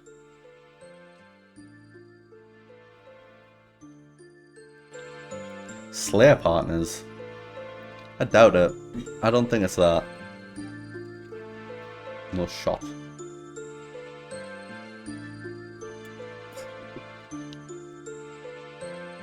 Five, 4, 3, 2, 1. Valamore Part 2, Take 1. Valamore Part 2? I'm Gentle Tractor. I am no a shot. member of the Old School RuneScape community. So as part of my visit here to Jagex and the Old School team today, I've been asked to reveal some of the details about Valamore Part 2 and what kinds of things you might be able to expect. I first started playing Old School RuneScape as it came out back in 2013. Prior to that, I played the original RuneScape back in the early 2000s, 2002, 2003. As the years went on, seeing the way Old School developed, it really captured my attention a lot more, especially because of the community-driven nature of how all the content was being designed and developed. I think that's what really spurred me on to want to kind of get a bit involved myself. I've shared and contributed a number of different things over the years, design ideas, bits of feedback here and there. So Valamor as a region in old school RuneScape dates back shortly after the release of Great Kurend and what was once kind of called Zaya in that continent. Disgusting. I created and shared a map that was showing a hypothetical reimagining of what that area could kind of look like with some different tweaks and improvements. It was like, what if there was this other hypothetical kingdom, the Kingdom of Valamor? From that point He onwards, invented it? sort of inadvertently became sort of accepted and a part of the game's canon, and then was subtly and slowly referenced to in a number of different places in game. And He invented just this Valamor. past year or so, getting in touch with the Old School RuneScape team, who have reached out basically to ask and see if I wanted to contribute to fleshing out a more complete concept of what Valamor could look like. There was definitely a lot of going back and looking through some of the early iterations, like my very, very first early draft. There's also some other fantastic player-made incarnations of that. I'll give a special shout out to another community member by the name of Zigzagzagle, who did a fantastic Valamor interpretation of their own. That was kind of like an iteration on my original one. It really is shaping up to be something that's like an extremely heavily I must have been all been on the area, same day. designed area, and been molded and sculpted by so many different hands that have gone into working on it. The first thing coming in Valamor Batch 2 will be the island of Alderaan, Oh. an island that contains a couple of different Alderaan? things, including a very interesting and old school RuneScapey feeling quest that involves a murder mystery, as well as some new skilling content, such as a herblore activity that takes advantage of some of the local and unique features in the area. This is going to give some exciting new herblore items, as well as providing new content for level 70+. The second thing coming Like a with Valamor cartoon Batch 2 character will be the did it. Hailstorm Mountains. On top of these mountains, you might find yourself a fearsome new group boss that you can battle it out with you and some friends. It's been Oh, an really OSRS interesting and character. exciting getting a chance to visit the Jagex offices today and see a little sneak peek There it behind is. the scenes of what Valamor's looking like. It's both fascinating and surreal seeing it actually come to life and physically Valamor? being able to walk around a place that I've kind of helped envision and Quite see, nice. and seeing that go full circle as a long journey has been a really, really cool one. And I want to send a big expression of thanks and gratitude to everyone on the Old School team and here at Jagex today for making the trip that I've had a wonderful experience. Players should be excited for Valamor Part 2 because there's some really interesting new pieces of content, especially in skills that have been perhaps a bit traditionally underutilized, like herblore. I think that has a lot of very interesting creative potential there, as well as the idea of having another, maybe more traditional style group boss, but with a lot of the interesting complexity of mechanics and depth that we see in modern boss design. I think the combination of those two is Herblore going to be Guild, yeah. really, really compelling to a lot of players. I do think this is going to be a very good update. I do think Valamor is going to be well done. Welcome back, everyone. I hope you have enjoyed looking at the first sneak peek of what's to come with Valamor Batch 2, a hugely community-driven update. Absolutely amazing to have had Gentle Tractor in the offices to join us. The whole team is super grateful to be able to work closely with him as well as the rest of the community members. It just goes to show that we really do like to do things the old school way here. Now, I'm really excited to learn more about what's to come with Valamor Batch 2. We obviously covered the island of Alderaan there, which is going to include some Alderaan. new herblore activities, new rewards for 70+ herblore. There'll be a lot more information about that coming later on, but we do have a blog going out that asks if that's okay for us to start looking into. Then there's also the Hailstorm Mountains bringing in a new group boss. We are joined by the wonderful Mod Other. Thank you so much for being here. How are you? Hello, it's wonderful to be here. I'm doing well, thank you. Awesome, I'm glad to hear it. Well, as I said, I'm really excited to learn more about Valamor Batch 2. What was the most fun you've had working on the project so far? Everything until that pun, Yeah, I think. I think Mod Ed put that in because he said he's put a little joke in. Yeah, for I the think Mod Ed sabotaged me there. Yeah. I think the most fun so far, like looking at Valamor as a whole, and especially sort of Batch 2 stuff, like it's been establishing all of these sort of lore connections. I spoke a bit about lore earlier on our little video, our dev diary, and to me, it's a really important thing for us to have a world where everything feels like it makes sense, and you're not encountering something that's like shallow. And the gameplay can be great, but when you look back on it and you're sat there thinking, why did I do that in the world? Obviously, not everyone's going to feel that way, but there's a lot of stuff where it's just like, it's really fun to make the lore for it, and it helps us design gameplay around it. We look at something like the island of Alderaan, and we're looking at that sort of Mediterranean style. Like, we're going to have fancy villas and vineyards, and we're going to have a lot of fun there with the herblore activity, the murder mystery quest. Like, there's this real richness to everything we're looking to bring with Batch 2, and that's just that has me excited, Awesome. I'm excited just by your excitement from that alone. So It's a passion, right? Yeah. Passion. There's a Oh, passion yeah. in the whole team and yourself. It's incredible. Players haven't even had their batch. Their batch of cookies. Master Baker over here. Master Baker. Their hands on batch 1 yet. Coming March 20th, by the way, as revealed earlier. The scripts are so cringe. Well, I sort of already mentioned this sort of Mediterranean environment we're looking to sort of bring in here, and I think that's a really big one. Enjoy. We're already playing around with a new environment in batch 1. We've got the savannah, and all of a sudden we're pivoting. You know, we're going from the sort of dry grass of a savannah to hopefully some real rich greens and sort of coastal areas. Yeah, they've got a tropical Obviously, also the rainforest. Hellstorm Mountains. We don't have a Game huge sense. amount of mountainous areas where we can actually explore. They're often used for sort of marking out the playable area in a very engaging way. So it's going to be really exciting to be climbing up those mountains to go and tackle, you know, quite a big boss, we're hoping. Will there be penguins on the mountain? Is mayonnaise an instrument? I don't think we're going to put penguins on the mountain. There'll be a long way for them to then go and eat, you know. No mountainous penguins. All right, never mind. I tried. I'm sorry, Robert. Everyone loves new quests. Well, I hope you all love new quests because there's going to be a new quest. Can you tell us a little bit more about what players should expect from that? Yeah, so we're looking at a fairly sort of intermediate level quest. We're not bringing you a whole other sort of Desert Treasure 2 scoped kind of quest. We're looking Nobody at loves something new that's quests. I gonna be love new fun. quests. One of the main words that sort of came up in our early discussions was trophy. Quests are good. For this quest, because it's a murder mystery, you know. There's so What many a chore. fantastic murder mysteries. Not if they make sort the of quest concepts fun, that we can just then it's not a chore. directly rip off. You know, Agatha Christie, wonderful work. It's our turn now on that front. Ooh, take inspiration. Quests are top content, they Sorry, are. Yes.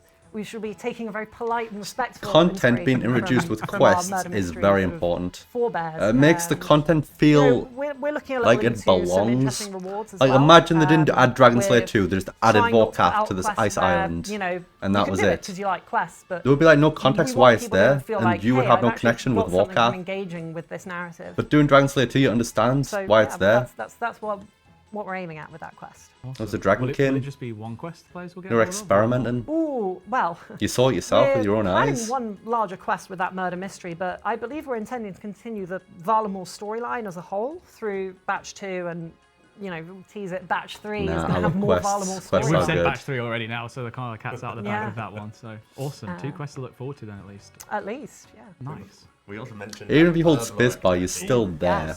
which is You're something a still bit in new. the locations and What's you're the still thought doing the process stuff. behind So you, doing even if you activity? skip all the dialogue, Why have we chosen Herblore in the first place? you still feel a connection we've got to a these number of reasons. locations There's and a lot have of passion some in the dev team understanding. for some improvements to Herblore. Fundamentally, Skater George. you know, a lot of Varlamore has been passion projects. Thank you, Skater but George. also 1 players year. want to see Holy. improvements to Herblore. Thank you. We need to find a way to Old sort of make meat. that user experience better without completely disrupting what players expect of Herblore. I mean, the expectations are fairly low, I think, especially if you don't play an Iron Man account. You sort of end up buying, at this point, unfinished potions and secondaries and bank stand for a few hours, and that's Herblore in a whole. And what we want to do is bring an activity where you don't feel like you have to do it. You know, you could do 1 to 99 Herblore and never touch it. You've kind of experienced most of what Herblore offers, but we don't want it to feel that like this is how you have to do it. You know, this isn't going to be your sort of best XP for Herblore training. We're going to see if we can provide some interesting sort of improvements to Herblore that you may access through this activity, basically. Big bank standing. Yeah. I think that an interesting problem Herblore has is like, why do you train it? Like Iron Man, obviously, it makes a lot of sense, right? You need to get the level. You can't mix it with combats until you get the level. Yeah, tell me about it. But for a main account, it's like, it doesn't matter what Herblore level you've got, basically. You just go to the Grand Exchange and buy whatever potion you want. I mean, and that's really the crux of the issue, isn't it? You know, Irons will get something out of leveling Herblore almost all the way to 99. You know, Divine Super Combat's at 97, I believe. Whereas mains, as you say, you can just buy every potion. And we're not looking to be like, hey, you can only get this thing from this Herblore activity so that mains will come and do it to get that thing. But we do want to make it so that mains feel like they actually have Herblore as a skill that they can engage with, rather than a skill that they buy off the Grand Exchange, get done with. And, you know, if it if it happens to be profitable, it happens to be profitable, but it may, you know, it may not be for them, and it's an interesting spot, really. Yeah. I think that's the main takeaway, is that it is an interesting spot, right? Because there is no real purpose for a main to do Herblore other than to get some diaries or to get their As capes a main, and all that yeah. kind I of mean, stuff. So half it of the almost player feels like base a are Iron task Man at in this itself, point. having to just level it for the sake of it, but now maybe you can level it for the sake of it, but have fun at the same time. Yeah, and I'm excited actually that we're targeting sort of 70 plus Herblore with this activity as well. It's kind of, it gives you a reason to keep leveling the skill because you're going to unlock something to do with it. Because obviously we could target a little lower and be like, hey, you can actually make Herblore progression through this. And to be fair, 70 is not very far in most people's progression journeys. You know, you look at the experience requirement and all of the sort of the unlocks and the sort of complexity of things. And 70 really is actually almost low skill requirement for the most part. Awesome. I'm going to take something in from the chat here and just, we're going to go a little bit ad hoc, off script, but there's been a few mentions of things when we talk about the 70 plus rewards. People were talking like overloads, making Herblore relating back to being a combat skill in previous RuneScape eras and such. Is that anything that we're thinking of? I know it's very early and we talk about the rewards specifically with players, but what kind of like ideas do we have in mind, or can we maybe dispel that myth of... I think that overloads have been, we've definitely discussed overloads as a design team, and for the most part, none of us have found the sort of spot where we think overloads fit. And there's also this idea of like, you can look at these sort of complex crafting trees that exist in RSV next out for overloads. sort of How would that high-tier work potions, though? and I think we are hesitant to go down that kind of route and introduce potions where it's like, okay, at the moment we have super combats where you've got to make a few potions, stick them all together, that's kind of okay. But if you're doing that 4 times, combining all of those, then getting another ingredient and combining that, you just end up where the skill becomes this kind of chase for only these few specific things. And I would say we should dispel the idea that we're thinking, oh yeah, we'll bring overloads with this activity, because that's not really what we're looking I don't think there's to any achieve point in here. overloads in general. And it may be that eventually we release content where we're like, actually this is perfect for overloads, and everyone's behind it, and we think, All overloads yeah, are going let's to do it. is make everything in the whole not game with this one, easier okay. because We've we'll seen just some use Ws in the overloads chat, and it'll so, just boost your thank you stats for that higher. answer, and apologies All for putting you on the overloads spot. do is boost Let's your move stats away from higher Herblore a little bit, and makes the because game we easier. also have the prospect of a new group boss. I don't So, see any again, value I know in doing that we're that. still really early on in, well, I'd say development. We're in the green light stage. You have to let us know if you want us to start developing it.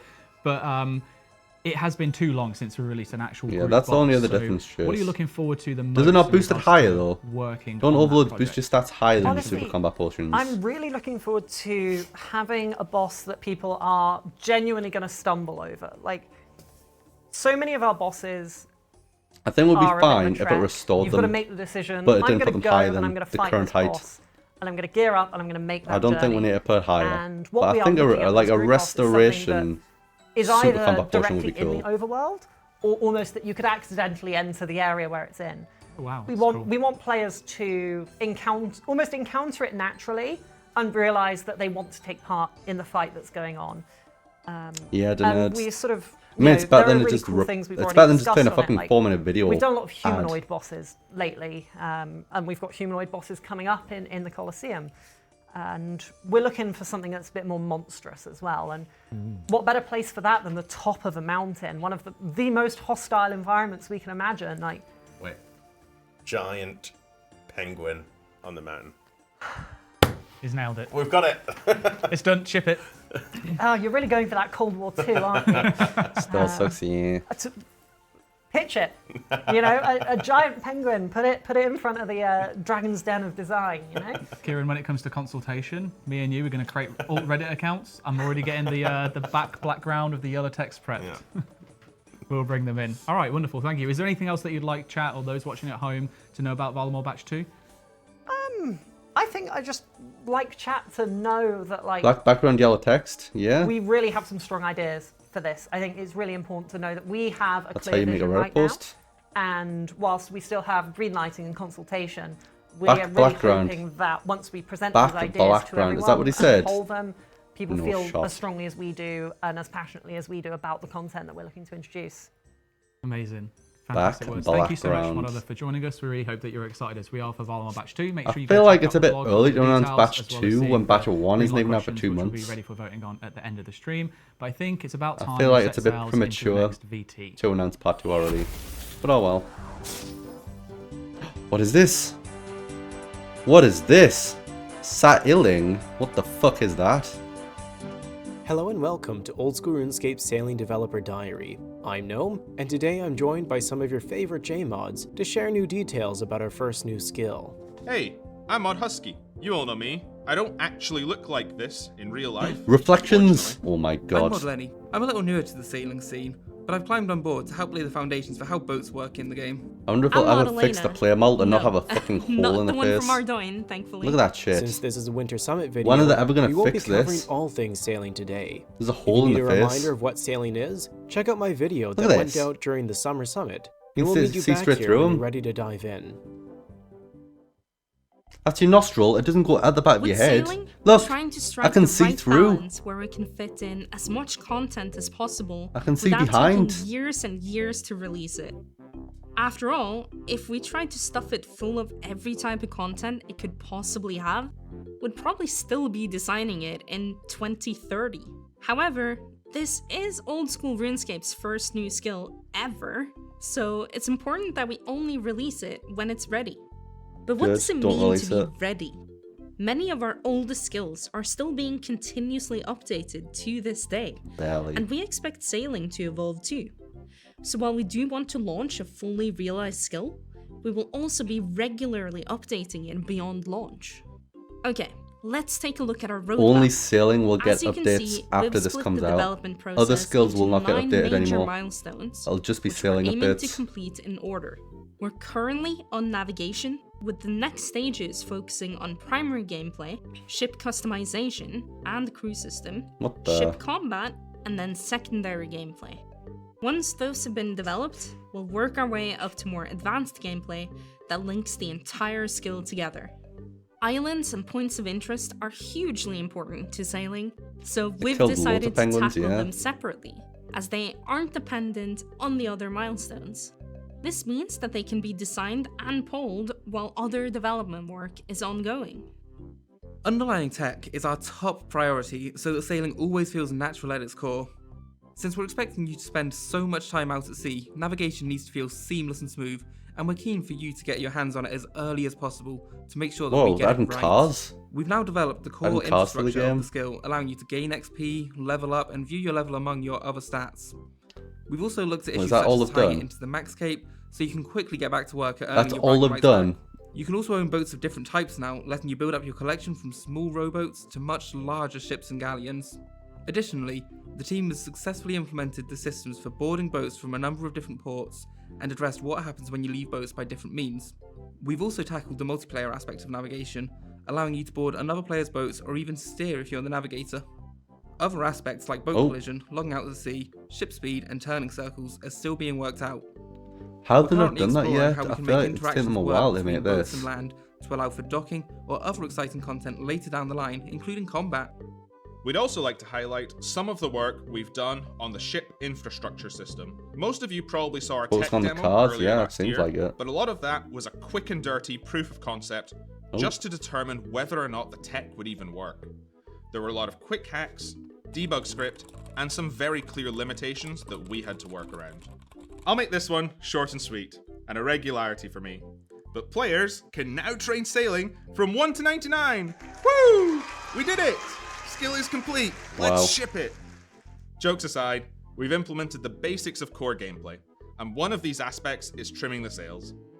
Every so often, while not at port, the player will have to trim their sails to ensure that the ship can move at full speed. We've had some fun with this one, really Whee! exaggerating Oh my the speed God. difference, but we do expect it to be much more subtle for the finished product. Fucking Here it is in action speedboat. anyway. Oh my Of course, god, this is Jimmy's far dead. From being all that sailing has to offer. I'm gonna accidentally and of fucking course kill will someone not be on the land. only way to gain XP. But from a developer perspective, it's a good place to start. Gonna launch me boat.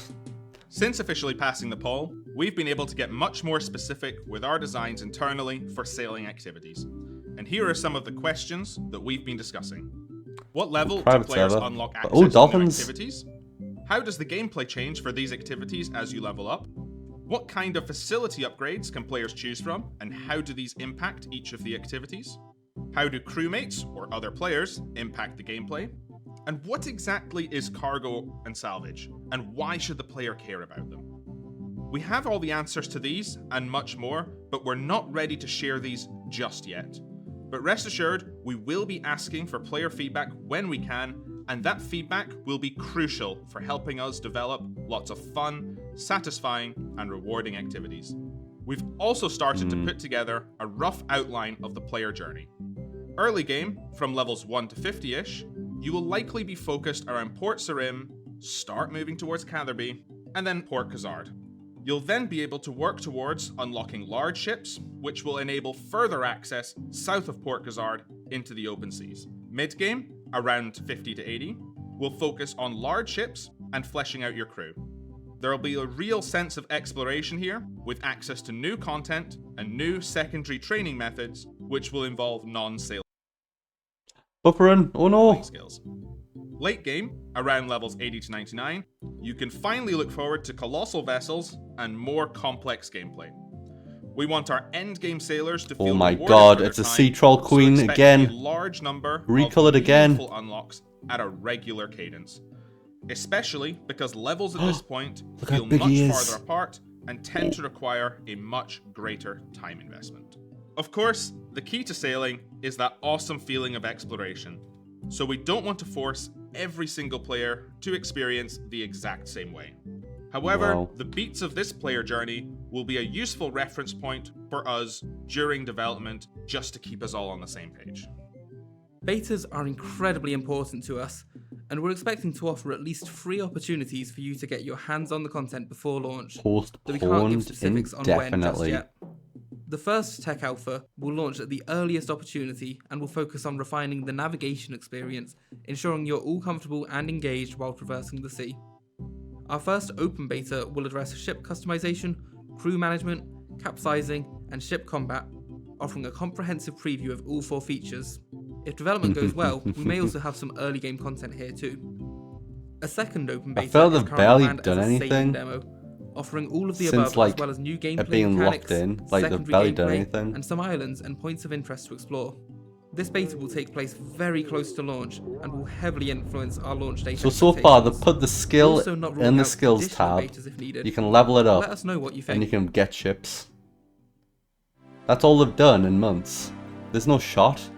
Now, some sick news for the creatives in our community who want to contribute directly to the sailing skill. For the graphically inclined, we'll be running community contests this year to design both could the develop this sailing skill faster. icon and the skill cape. For inspiration, here's the placeholder icon that we've been using during development, made by the talented Gentle Tractor. And for any Get the community designers to do out it, there, yeah. we're offering you the chance to design your own island. Glad and design, the potentially see it sailing in the game. icon. Imagine Look out for the that. player-designed island competition sometime this year. Pixel art. And that's a wrap on our update for sailing today. Thanks so much for watching.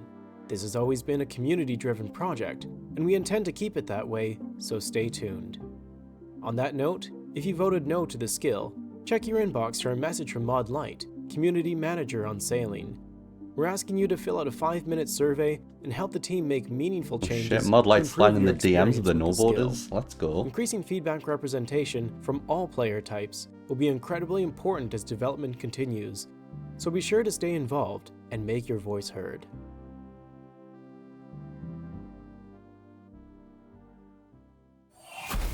But if you didn't vote, you don't get a fucking Well, there we DM have from it, Mod our Light. latest update on sailing, which is shaping Get up to be an fucked. extremely exciting skill. Now, if it wasn't obvious already, 2 things I'm going to point out. First of all, Bodied. the big text across the video there that said that the footage is not representative of actual gameplay. That was all put together by the wonderful community member, Screet Munch. Thank you so much for helping us out with that. That was really There are a lot old of footage, assets that were in though. there were used with plugins and the creator kit plugin.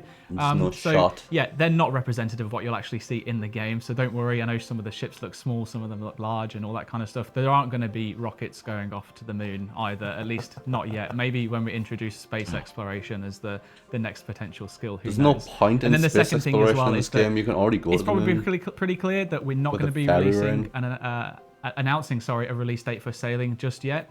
What I can say though is that you'll be able to get your hands on the first technical alpha sometime in Q2. Now, to manage expectations, it's not going to be ready before April, but it does mean that you won't have a huge amount of time at least to wait around before you can start getting a hands-on experience of sailing itself. We really are taking this one seriously. As you heard in the video, we want to know from all of those of you at home who have voted no to the skill. We want to hear from those of you who are really excited for the skill. We're going to be continually working with the community all the way up until the very end, and then even post-release, to make sure that sailing is the absolute best that it can be. We as a team are extremely excited to see what we can get out of the skill by working so closely with you. This skill will not be out this Kieran, year. could you maybe talk a little bit This is more gonna about be what out the like team have been up mid to so next far? year. Obviously, this is a monumental task. Introducing the If first they're skill to working the game, this and one as slowly, big as there's no sailing. shot that There's will be so out much this year. content on offer. We've talked about islands, we've talked about raids, we've talked about extra quests, new stories, and all that kind of stuff. There's an awful lot. When to it's do, and 2025, there's an I awful think lot that's been done so far, GTA 6 will and be an out awful before lot this. Still to do. I'll give a quick rundown. Some of it's talked about a little bit in the video of some of the things that we've been doing so far. So a lot of Scrap our it. core infrastructure. So there's our sailing skill in the game that can be assigned XP. Wow. Well, that's good, as you saw. Incredible. 1.99, you can do it. Woo, we're done. All interfaces, like the skill interfaces, even the genie lamps interfaces, those have been done. The max kit functionality's already been updated, so prepare for that one. There's a skill guide and a level up system. So like, these are the beats that all the skills have this. I feel like that could have been done in like Sailing needs less to be than a part of week those by too. one dev. There's no shot Ship of infrastructure. This is a massive, unique element of the sailing skill, right? You've never been able to go to the sea before. You've never been able to properly like own and navigate on your own ship. There's a lot of underlying technical infrastructure that needs to be put in place to do that before we Yeah, can I've heard even get on to Mochogun's like good. implementing something like Barracuda I've heard Trials and Mochogun other is good. gameplay features. So you can actually generate Mod ships. You can Tunnel own, one, maybe. you can even Maybe set them one from like day. a collection of presets. You can board other people's ships as well, so you can join somebody else's voyage. I'm so gonna be a pirate. Give us your best yar. Yar. I'll have to do it not on demand. Would you want to go, Jax? Sorry. It's a paid extra. Wow. That is a Whoever question, owns isn't the it? ship is always considered the captain. They I automatically would have, if I had navigator any control permissions. over the game. But you can I'm not going assign to other work people there. It's to be a like navigator and stuff like that. the bottom. Gameplay, you know what as I mean? said, is mostly going to have to come after technical, but a lot of things, simple things like trimming the sails have started to be implemented. That's already earning you sailing XP.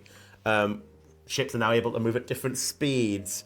I could keep going, right? There's an awful lot, and a lot of basic design work is really starting to be fleshed out now into much more thorough documentation, so that it's ready to get going as soon as If only- the technical side. I mean, in a they good do place. have So a lot's happening. the spot We've open also been for bulking up like the team, leads. so there's now there's going to be 2 development Like teams lead in of place. old school. One that's focused on I think Mod the Ash is core currently skill, just like and one that's temporarily more in that focused role, on and the he's points been of there for a few interest, the years. islands, what you're going to find out at sea.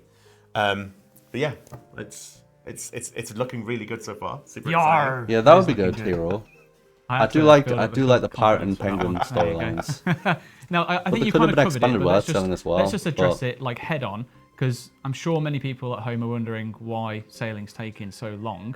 So what could we share about like why? the development Why of the the skill fuck in is it taking terms so of long? why it might seemingly be taking so long? It's massive. Like Really there's easy one to answer. there is an ocean expansion together with the skill, essentially, because to sail you need places to sail to, beyond just the existing land. So that's part of it. But a skill, it doesn't matter what skill you do, they're big updates, and it's a really important, even more so with our first, that we get it right. It's not something that we want to rush and mess it up. We also want to make sure we're getting the Like right Zia. feedback loops in place, like we did in refinement. That'll be carrying on. Like forestry shot poo. To make sure that just ultimately we produce something Shot that one and ultimately shot poo. deserves, that you all want to see and will enjoy when it releases. Even the people who voted no, we want to make a skill that is still as best as it can be for you as well. So it really is like we are going on a voyage together as the community. That was smooth. Okay, so what's next for the team then? What are they going to be focused on next? That's the technical alpha. That is obviously as you mentioned, Q2 is when we're looking to get that ready by, no sooner than April. And they've got a lot of work still to get to that stage, but that's the immediate priority if we're building to that. Brilliant. Okay. Exciting. Well, if you want to get involved in the discussion, share your feedback, then keep an eye out for all of the blogs and information that we have regarding sailing. The one has just dropped now so that you can check out everything in regards to the new skill and what's been going on with a little bit more detail behind the scenes in terms of the actual development progress. There's a whole bunch of different GIFs and images that are shared within that blog too, which will actually show you what it looks like currently in game to give you an idea of like just how much effort has to go into making this a possibility. But it really is shaping up to be absolutely incredible. Now, I think we should just remind you the fact that the very first giveaway for the board game is live. So remember to use !Discord in the chat for a link to the Old School RuneScape Discord there channel goes the chat. to enter. If you are looking to get a hold of this wonderful board game that is sat next to Kieran and all of the miniatures that are involved, use !Steamforged for a link to their store, because we're going to be giving away a copy of the board game roughly every 5 minutes in the channel on the Old School RuneScape Discord until we announce the final giveaway of the night. Okay, never mind. I've just been informed that it's already been given away. But you should join the Discord because we have another giveaway coming up just shortly after this, which will be for some of the wonderful plushes, which we'll go into. Oh no, it's already that was gone. meant to be my way of segueing into the next VT, so I'm just going to use it as an opportunity to do that anyway. Roll the tape. What's next? Mod Kirby is what you get when you order Mod Ash from Wish. Oh no. Mank's so handsome. Thank you. I thought That was these a were meant fake to be tweet. bad. That was a fake tweet. It's going to be called Apologies by the end when Jagex inevitably Dead Man fucked something up. Apocalypse. Dead Man Retrospective. Who cares? Deadman is a limited time game mode which has PvP everywhere, so everyone starts on a brand new account, XP rates are enhanced, you have to build your account for the finale where you want to survive as long as you can to try and win prizes. Hey, I've technically won a Deadman mode. Give me these fireworks. So Deadman started in the early years of Old School RuneScape as just an alternate way of playing the game. It got repeated various times over the years with bigger finals, and then we brought it back with Deadman Reborn, where we introduced the sigil system. Then we had Come on to watch Deadman one Apocalypse, half where of I a think Soul it was Mission actually video, Manx who had and the then idea get of, what if we close just it 'cause put it's a bunch boring. of just bosses into the world at regular intervals? Ah! I'm gonna die. Discontinued man mode. Damn, he's right. We have to cancel the entire thing based on this one post. I'm leaving. Goodbye. Good. This was definitely the most fun demo mode to play in without being a top tier PK. I saw a lot of feedback saying people that don't primarily PK had a great time. Saw a lot of the people that won had a great Cringe time because overload, obviously they won money holy. by just playing the game and having a good time. So Holy. if you're a PVMer who likes doing new content, or if you're already a veteran at that content but you want to have a completely different experience, then Deadman is perfect for you. You have different sigils that completely shake up Pains the me meta. to watch, yeah. They make you I wish even they would more just powerful. focus You can on not potentially this solo shit bosses and that you focus never like thought you adding could stuff to the before. game. And then you have skilling with Like the good sigils. stuff They make and it really rebalancing worthwhile. stuff. You get great I mean, resources. good content and it's instead just of super enjoyable. I am about this. to print billions and billions. Deadman mode is literally always dead content after a week or two long. Concurrent play counts as otherwise. Deadman is actually quite friendly towards solo players. The prize winnings that you can actually get from Didn't Deadman, say you don't otherwise. solely need to be the last surviving player, and that typically You're leaving. revolves around being You're a leaving clan. You Gillinor. can participate, kill loads of bosses, do some skilling, Leaving this and get fucking points planet. and potentially win. So you can be a solo player and still earn a great chunk of the I wonder what prize the pool chat available. is. As well as it potentially winning you cash prizes, Cringe. it will also potentially give you the Sleepers. chance to get cosmetics in the main game, and then you also get a nice little trophy Best skill based on how many specs, points my you get to. guy. No Jads at Breaches. Jamflex Plus. I'm with you. We want to keep it tame for the first iteration of Breaches, just to make sure this is something we can actually do. I do kind of want to see if we can go crazier on the bosses this time around. Prepare for many Jads. Building Wow. on the success of Remarkable. Deadman Apocalypse, we Remarkable, want isn't to it? make Breaches a little bit more random, a little bit more difficult. For the finale, we also want to make it a bit more chaotic because we saw the More. feedback that there just wasn't enough chaos. There weren't enough monsters killing everyone. Go so for a piss, you we might want as to well. Work on Right, that everyone, and make go sure for a we piss. give If you need a players piss, and the viewers nothing's a happening great here. experience. If you Go like for a running away piss. from players screaming, which admittedly doesn't appeal to too many people, but you might enjoy it. If you like killing way too many bosses at the same time, if you like getting stupid powerful sigils, because we have those as well, there might be something for you in Deadman. I think players have come a long way since the last Deadman, and I know a lot of people always question, "Oh, should Go I for play this pissing, Deadman? you know Should what I you not?" do? And they Call miss the out. call They and see all fucking the push content creators piss having a great time. out. So I think a lot of people this That's time more around are fun going to than give this. it a go, and it's going to be a crazy. Push it one. out.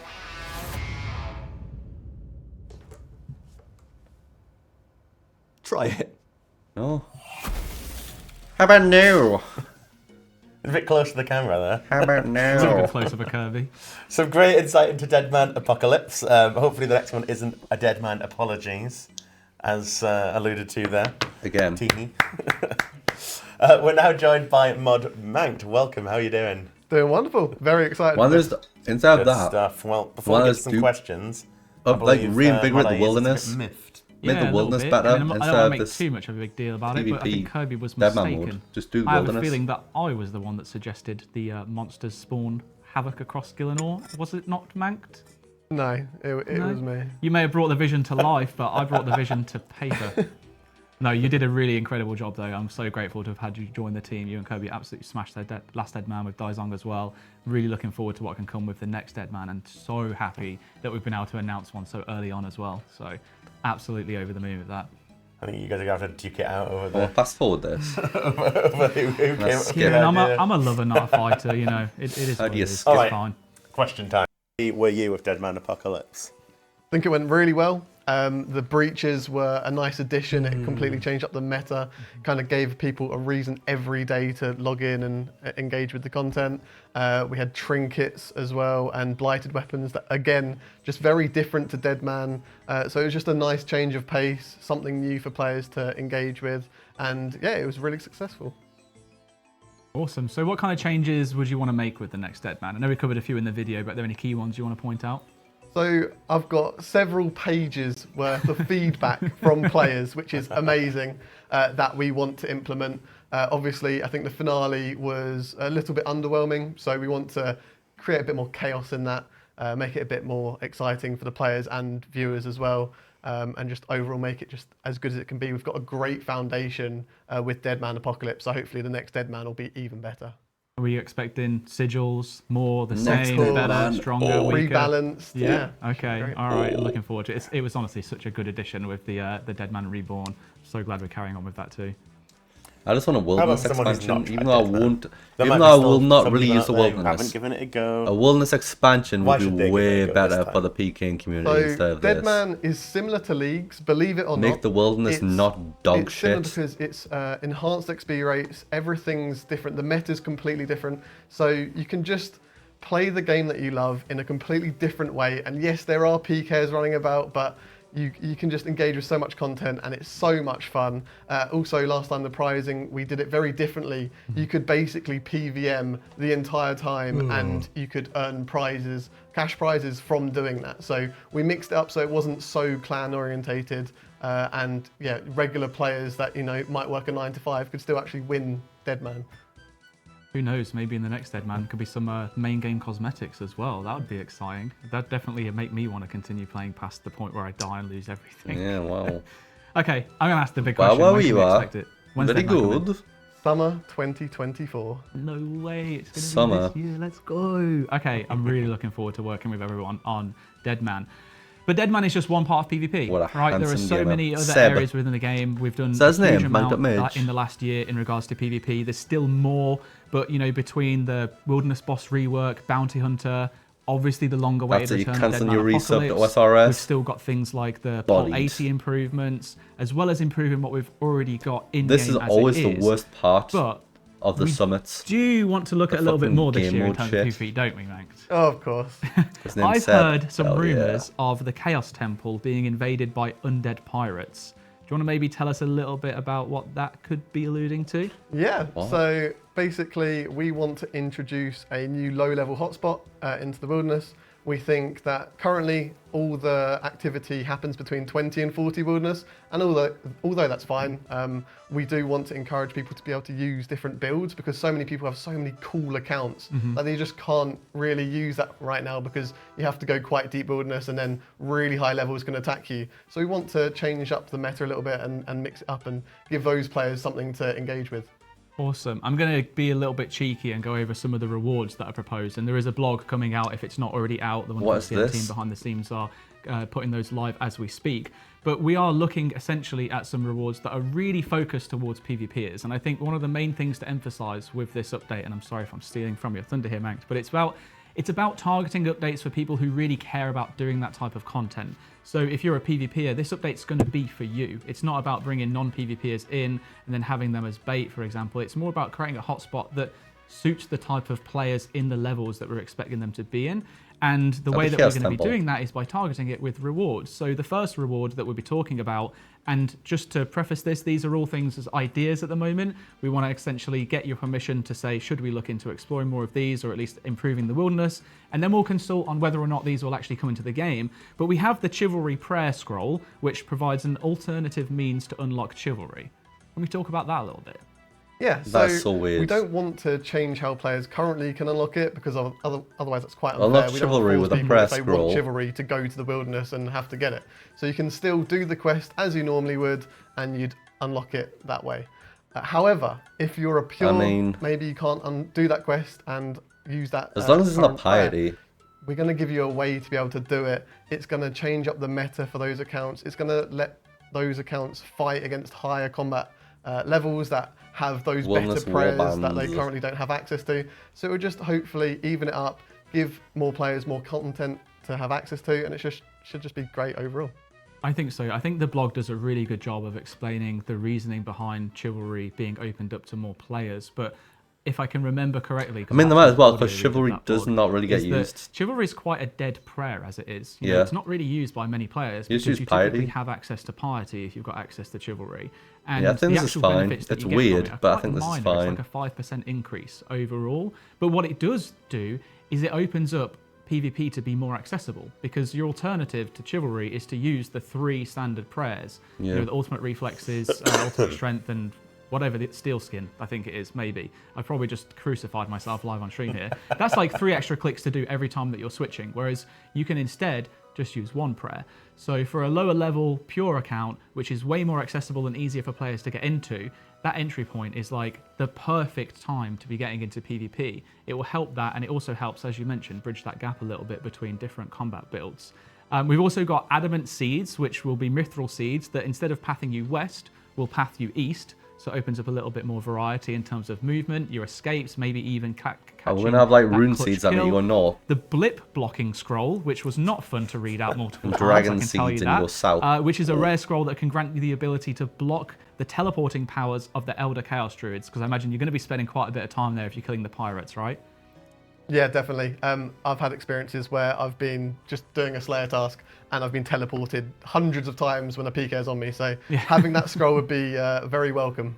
Yeah. So in the grand scheme of things, it's actually quite, I don't want to say small, I think that's a bit disingenuous, but it's not like game-changing, game-breaking pieces of content coming in, but they actually make a huge difference to those type of accounts that really want that activity, need those changes, and should hopefully open up a lot of options for them too. So I have to ask, why do we want to create a new level hotspot? Yeah, so just because, like I said earlier, because currently for those lower levels that have really unique builds, they can't go to many places in the wilderness right now. You go to Revenants and it's all 20 plus wilderness level to actually go to it. So you have to fight people that are 20 combat levels higher than you, and then obviously you're quite mismatched, so it's not a fun fight. So this will just be a great way for lower levels. All levels can go to this technically if you want to go there and make some money, but lower levels especially will have a good chance, a good fighting chance against anyone who attacks them to actually go to the content and enjoy themselves. Awesome, thank you. What about the mechanics of the hotspot? How are they shaking up the wilderness meta? So obviously, when you're below 30 wilderness, you can teleport very easily. And currently, most people, if not everyone, will use the standard spellbook. They're talking about the wilderness now. Teleport block players, so they Wilderness can't escape changes. that easily. So obviously, with this new update, we want the Elder Chaos Druids to be able to teleport block players, and then they can't escape. Which means that opens up players to being able to use the ancient spellbook. That would just be below 30 annoying, though. wilderness, which is pretty much unheard of right now. And it should also be quite accessible for newer players. If you've never PvP'd before and you have to use a standard spellbook, that can be quite a handful. So just being able to use ancients will just hopefully really help those players PK. And it should just, overall make it a lot more accessible for players. Awesome, thank you. I mean, how excited are you for this potential update? I've wanted to talk about this for months now. I'm so happy to talk to everyone about this now and to talk to the players about this potential update and see what everyone says.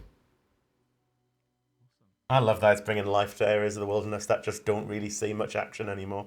That'll be really nice to see. Is there anything else that you're looking to introduce as part of this update? Yep, so whenever we can, we're looking to give some quality of life to wilderness areas. Delete the fucking wilderness we've got altar. I think we want to look into the wilderness course, some wilderness slayer, adding NPCs to various tasks to just make wilderness slayer overall feel better. And then I think also the Fountain of Rune, we want to up the amount of items you can alch per alch.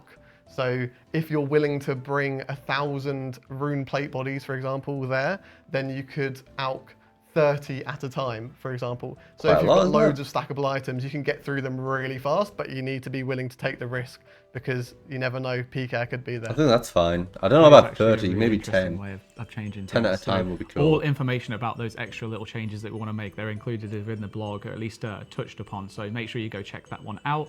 Lots of exciting things. And I think one thing that I just want to emphasize here is that what we're really trying to do with this change and a lot of the wilderness improvements is see how we can really organically try to bring in more activity to the wilderness, but focusing on those people who want to be there. You know, it is really about trying to create these hotspots in a natural way with rewards that make sense for the type of people that will be going there, that have absolutely zero impact on anyone else in the game should you not be interested in it. These aren't things that you're going to have to go out of your way to go and get because it will then help you outside of the main game. People. Unless maybe you're all playing on a 5 specific PKs. pure that you never PvP on and you just Oh do my for PvM. God. But that also opens up opportunities for you as well.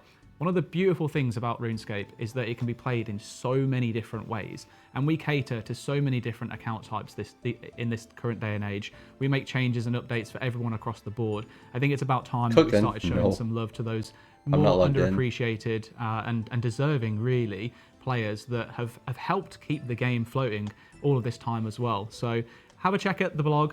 Look at all the information that's in there. Keep an open mind. Let us know your feedback. We'd love to hear it. And fingers crossed, we can see 2024 being the year of the wilderness. The wilderness needs something more That'd be great, substantial wouldn't it? than just like making Okay, a random Kieran, hotspot with seeing pirates. as we did a little oopsie whoopsie earlier when it came to giveaways, which apparently has already finished now, do you want to announce who has managed to win? Did I win? This Oh my wonderful God. board game. Board game, all these miniatures. Have Maybe I I want won? to paint them as well. All right, who's won? Winner number 1 is Reynolds. Winner number 1? That's me. Winner 2, Tovo. Let's go, Tovo. And winner 3 is Hugo. Let's go, Hugo. Congratulations, everyone, on winning the board game. I didn't even Maybe now we win. should talk about What the a last and joke. final giveaway of the night. So, if you happen to have missed out on the iconic NPC plushes last year, we've got some great news because we've partnered with Makeship once more to give you some more plushes throughout this Winter Summit. We are so excited to bring you this new range. You've seen a few of them featured already. I'm going to lean over Elvarg.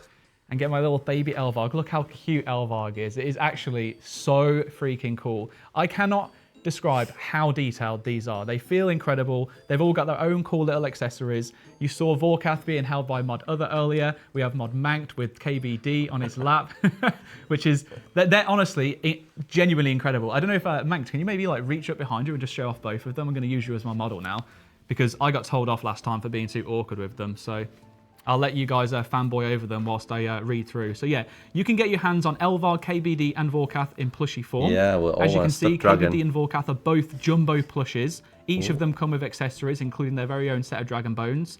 Aww, Yeah, they look apparently what I was decently meant to made. say. I don't know Now, who keep wants in one, mind though. that these are limited edition, so once they're gone, they're gone. If you're not feeling lucky tonight in terms of the giveaway, then be sure to order them while you can. Head over to our Discord for our very first giveaway, which is of Elvarg. That's Meow Live. Use !Discord to get a link to the server and check out the giveaways channel. How and if you want big to check out the is store fucking itself, Elvarg's head? !Makeship Jesus. will give you a link Bigger there. than his entire and I should also body. make you aware that there's a multi-buy discount if you want to get more than one. If you buy 2 of them, it's 10% off. If you buy all 3, God, you get Arca. 15% off across the range. Not long, So probably. remember, !Discord in the chat for a link to the Old School RuneScape Discord channel to enter, and !Makeship for a link to their store. We're giving Wonder why away they a only total did of 3 dragons. plushes, one roughly every 5 minutes or so in the hashtag Elvarg, giveaway KBD, channel and Vorkath, in that just official dragons, server. So head dragon on over there only, now and make Iron sure Man. that you get involved, because if you're not in it, you can't win it. Oh, I reckon I need a bit of a breather. So why don't we go Pretty much into let 'em ask. the next Pretty much. reveal? And this one's a good one. Horse Champ, Wild Gothic Sleeps. Oh my god, it's Wild Gothic Sleeps. Holy shit. It's Wild Gothic Sleeps, they're finally adding it. Such a pathetic concept. Oh, look at this. As your heroes lie defeated. Oh my god, it is while Gothic sleeps. Yourself this. He's dead. No. Did you truly have any hope of stopping me? They're all dead. Power. That is all that matters. I mean, that is quite a big spoiler, but while Gothic sleeps. To claim what is rightfully Tormented demons. Look at it. Who remembers? Lord Lucian of the Margaret. Lucian. Master of the 1,000 curses. Oh my god. The add-in while Gothic sleeps to old school. On my works. The big golf ball. The Stone of Jazz. Summer 2024 while Gothic sleeps. Fuck yes. Think he's gonna get membership back for this one. He's gonna be back. Of all the many storylines found in RuneScape, few are as memorable as the Majorat series. And of all of the D-claws, quests in that finally adding series, D-claws. None are as iconic as While Gothic Sleeps. Originally released in They 2008, should take D-claws this out of quest set a Chambers new of Zarek and standard put them for here, storytelling actually. in RuneScape. Fuck it. Now, in 2024, While Gothic Sleeps is finally coming to old school. At long last, you'll be able to re-experience this epic adventure as you set out to try and stop a deadly Majorat from obtaining a powerful artifact unlike any quest. other. This quest Don't was get too incredible. comfortable. Anyone who's played Desert Treasure 2 will already know that the Majorat storyline is taking its own path in old school. As such, you can expect various changes to the original quest to keep it in line with our vision for this story, along with various quality of life improvements to ensure that it matches up to the standards of a modern quest. To say any more about these changes would be a spoiler, but one thing we can talk about today is new rewards. Yes, I'm curious about the When it launched rewards. back in 2008, While Gothic Sleeps introduced to us the unforgettable Look at them. Tormented Demons, Fuck along yes. with their iconic drop. the Dragon D-claws. Let's add However, D-claws to them. When it comes to bringing this quest to old school, that leaves us with a bit of a problem. Yes, Dragon Jess, Claws that's have what I been in the said. game since Take the it release off of the that. Chambers of Zarek. And It many doesn't of the iconic fit aspects Cox. of It does not Tormented fit Demons Cox. have since been Remove used it across from other Cox. creatures, most notably the demonic gorillas. I hate With this demonic in mind, gorillas, we so need to dog take shit. a new approach when it comes to the rewards on offer from this Grandmaster quest. Now, it's important to note that we're still in the early days on this, but we're keen to share our ideas with you nice and early so that we can ensure they're the direction you want us to take. Firstly, regarding Tormented Demons themselves. Remove With how decals from iconic they are, Cox. we're still very keen for these creatures to be one of the rewards offered from While Gothic Sleeps. And we'll drop But that decals. leaves us with some important questions to answer. Should they retain their original mechanics, or should Yeah. they have something new? Yeah. Should we move Dragon Claws to drop from Yes. them instead of coming from Yes, Chambers of Zarek? yes, yes, yes, Right now, yes. our thinking is that we give them new mechanics and new drops to set No, them apart. no, no, no, no, no! But we'd like to know what you think. Next, and perhaps more exciting, is a brand new reward, the Rites of Balance. Before we get into them, New though, prayers. let's talk about the They're doing Ruinous that Powers. prayer thing. Most people will be familiar with the Ruinous Powers, a new prayer book that was originally going to be offered as a reward from Desert Treasure 2. Unfortunately, after multiple stages of refinement, we made the decision not to move forward with Good. them. However, we promise to later revisit both them and new prayers in general, and that's exactly what we're doing with the Rites of Balance. The intention with the Rites of Balance is to do something a bit different from the Ruinous Powers. Rather than a whole new prayer book, we'd like to I do introduce like this something idea. called God Alignments.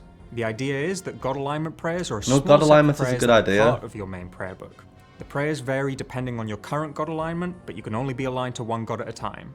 The idea originally came from a popular player suggestion that we absolutely loved. And with While Gothic Sleeps, we're That is a hoping to clever way to introduce do the it. first god alignment in the form of some Gothixian prayers. the Rites of Gothixian Balance. prayers. But of Fuck course, yes. a god alignment system with only I one wonder what they'll alignment be, would be though. quite boring. So we're already thinking about what the other alignments could focus on. And yes, that includes introducing the Zerosian alignment as an additional reward from Desert Treasure 2. They're So there you have finally it, adding the return of curses RuneScape's most back to iconic the quest, game. along with an exciting selection of new rewards. And if that wasn't enough, we also have another iconic Majorat quest making a comeback. Many of you will have already noticed Defender that of we're Varrock. missing one key requirement for While Defender Gothic Sleeps of in old Varrock. school, so we're happy to confirm that Defender of Varrock will also Let's be making go. its return this year.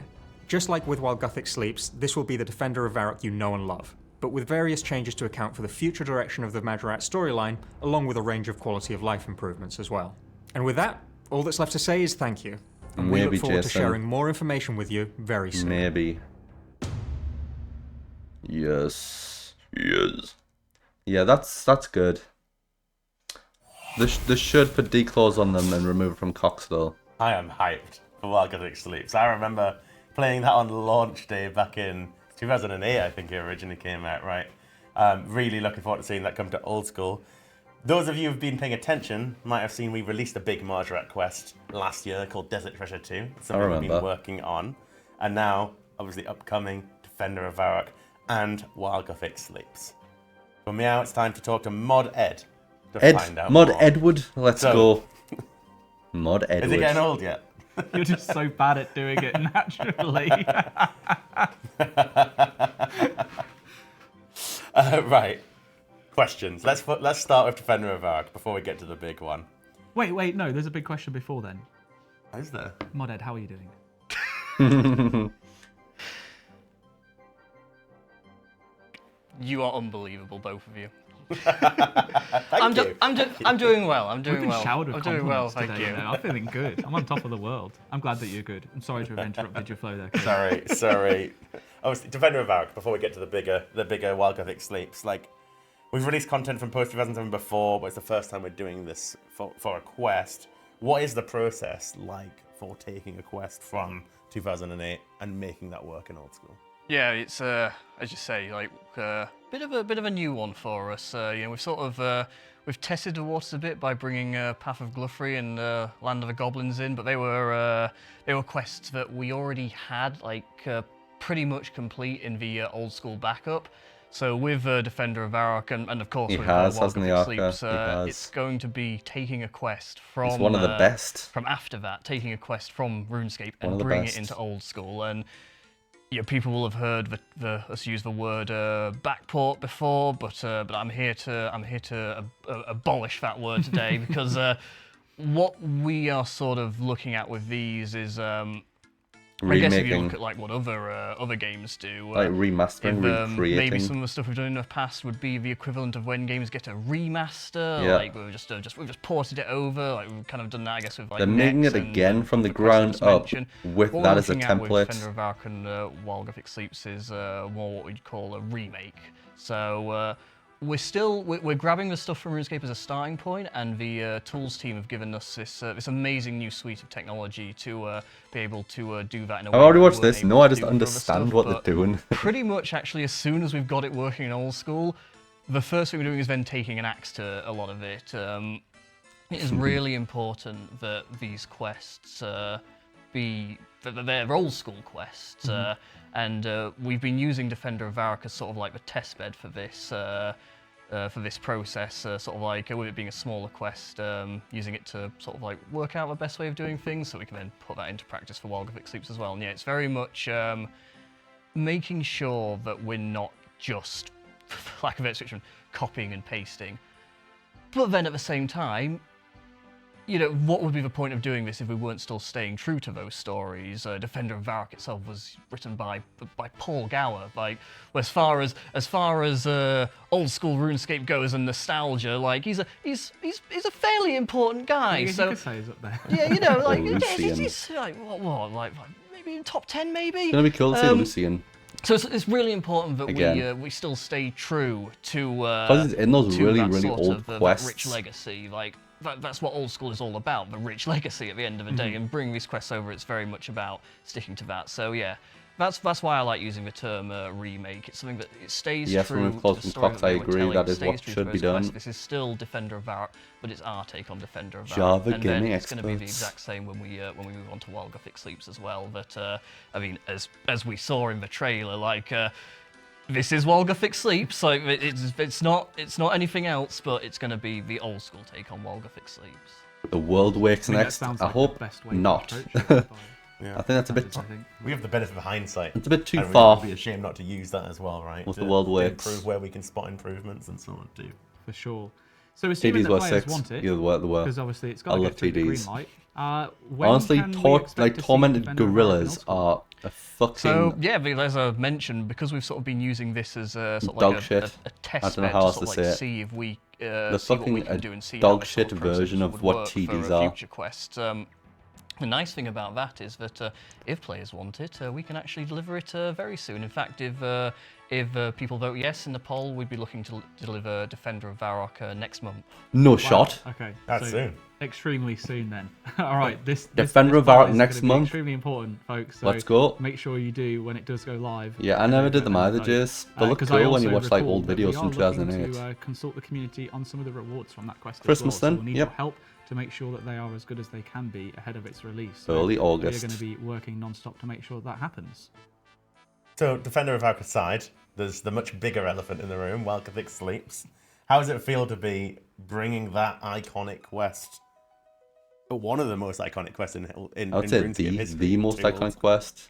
I think it's both, fair to say, exciting and terrifying. It's very much sort of, it's very much sort of like I was saying in that, you know, we're just talking about Defender of Varrock being quite an iconic quest, wanting to stay true to, you know, what they did there, but also make sure it's very fitting and old school. But you take Welkavik Sleeps, you're talking all of that times 10.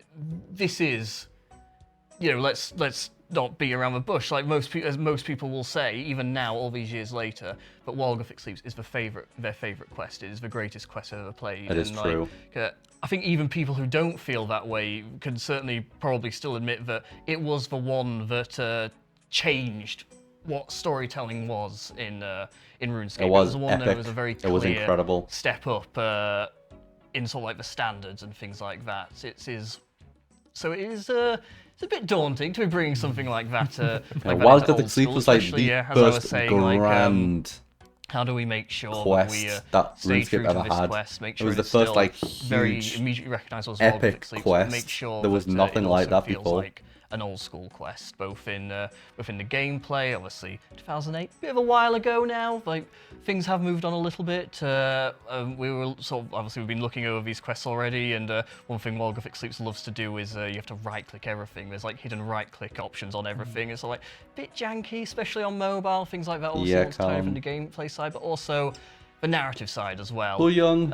As you mentioned earlier, there was a little quest we launched last year, Desert Treasure 2. Nothing particularly exciting happened in it, really but small, yeah. but it does still mean that, you know, there's some slight maybe differences happening in the Marjarat storyline, and making sure that that our version of Welkavik Sleeps accounts for those, and that it complements what Desert Treasure 2 did. And I think some people might remember when we've talked about this before. I think when we did the lore Q&A after DT2 launched, I think I remember saying then that the way we're viewing the Marjarat storyline is that we have these two sort of like major threads coming together. One of the really nice things about the Marjarat storyline is that it's not very linear. You start with all these individual Marjarat quests. They don't seem interlinked. They all start coming together, and we've started to see now they've been like combining to create these two major threads. We've got Desert Treasure 2 and, spoiler alert, Sliske and the Elder Horn. And obviously, Lucian spoiler alert for and the Stone of 2008. I'm really Jazz. sorry if you haven't played it, but... Lucian and the Stone of Jazz. Also, we showed it all in the trailer, so oopsie daisy. Lucian and the Stone of Jazz, and then culminating together in our own Marjarat finale. So one thing we can obviously say from that right now is, you know, we're not going to be doing our own version of I can't believe Breach of the Vannika's gonna Marjarat. That will be die. a different finale. We're No, not going to be Vannika's looking gonna to do a remake die. or remaster, backport, whatever you want to call it, of that quest. So The yeah, Stone we're of going to be making sure Jace. that Welkavik Sleeps fits with what we're Spoiler, planning to do for they that showed everyone who died in the fucking trailer. That's one to talk That's about a spoiler. another day. Yeah, maybe in a different. They story showed at a later everyone's date. dead Not for fucking right body now, in the but trailer. Very interesting, at least. It's definitely good to keep, good to know that it's been kept in mind. Now, Sliske's the Endgame quest itself 2028. isn't the only iconic thing. I in the think game. after We've this obviously talked a point, little they're bit gonna about rewards and that kind of stuff. divert And there's the infamous the story Tormented to something Demons. else. I remember them so well back in the day. They obviously used to drop Dragon Claws. We have Marvel those now in Trailer, Chambers. yep. What are our plans with the Tormented Demons in Old School? Declaws. So, Declaws. kind of a similar attitude to the quest, but it's a little bit more awkward with Tormented Demons. So, like, we want to take that same attitude of, these are very iconic, very memorable, as you say. Like, everyone remembers, like, fighting them both in the quest itself, like that big moment at the end of the quest where you fight them, but then also, obviously, having them after the quest as well. Like, we want to retain that. They're a very important part of this, so, like, we will be doing Tormented Demons as part of Welkavik Sleeps, but probably even a bit more so than the quest itself, they kind of do need to take their own direction, because we kind of already copied them.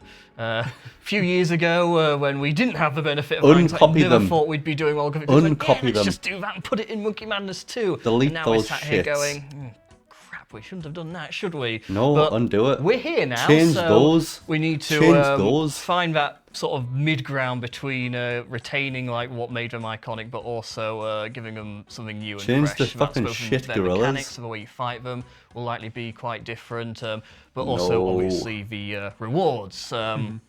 As we mentioned in the video earlier, Because- we've got a bit of a dilemma there with the dragon claws. We've copied those as well. They already exist with our forward thinking back with Chambers of Xeric. So I think it would be a sad old school though if we didn't have claws in for as long as it's been around now. I imagine waiting 10 plus years would be a bit of a sad day. So yeah, there's sort of that question there of like, do we take them out of Chambers of Yes. Xeric, put them on Tormented Demons? You know, we've done that before with other dragon items from Chambers of Xeric. Even now, there's still sort of like often a consensus that Chambers of Xeric probably has a few too many rewards. Though obviously, as we saw when we moved other dragon items out of Chambers of Xeric, their value did drop because they It became doesn't more matter. common. Let's be honest, nobody gave a crap about doing that for those dragon items. Someone probably really actually cares, and I'm probably really I upset. mean, those I'm dragon so sorry. harpoons from Worms, I was grateful for it. I got one of my irons, so you know. Someone's probably just like, how dare you? Like the stack of 1,000 I had in my bank, you just destroyed. I think as well, moving the dragon sword off was probably like one of the biggest like benefits because most people really didn't want to see that dragon sword in on there. Yeah, so it's with those. It's sort of like as you say, like their value was only because they were coming from Chambers. They weren't actually really valuable. Whereas So claws are a little bit it was probably different, okay so- for them to drop in value. But yeah, bit more of a question about with claws. Do we want it to drop in value?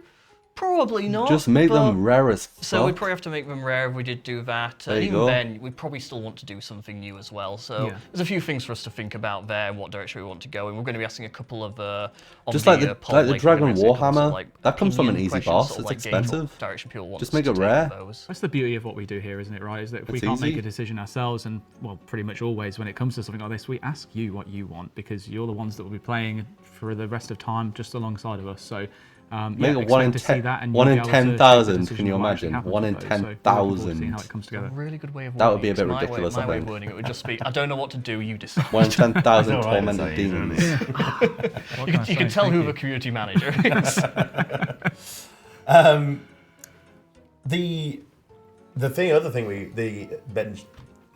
Other thing I've been sat here I'd complimenting say make you it and 1 I've in lost all my 1,000, but talent. make them hard. Kieran, you will never lose all of your And talent. that's it. You're literally purely bred out of talent, mate. What was the average kill time?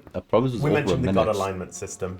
We mentioned that it's this awesome community idea. They added the limbs latest Really, why hero, we didn't decided they? to try and take this forward. Dragon Crossbow. So, Dragon Crossbow came out after like, though, didn't it? I don't think it was there honestly, on like, release. I mean, no, like the credit entirely goes on the players for this one. I know. I don't I'm remember. surprised too. But you know, this suggestion came from the player base, and we absolutely fell in love with it. It's fair to say we got it a little bit wrong with the Ruinous Powers, and they came out with a suggestion, and then we just absolutely fell in love with it. And to be honest, ever since then, we sort of thinking Yeah, this is about genius. what The would prayer be thing is the quite best genius. way to do this. And I really like when this. we were It is thinking good. about rewards for while Gothic sleeps, like we knew we wanted to do more than just for Tormented Demons, not just because, you know, it's something people have seen before and we wanted to do something new, but also when we look at other Grandmaster quests we've done, they have a bit more reward-wise than what Gothic Sleeps did. So we knew we wanted to do something new.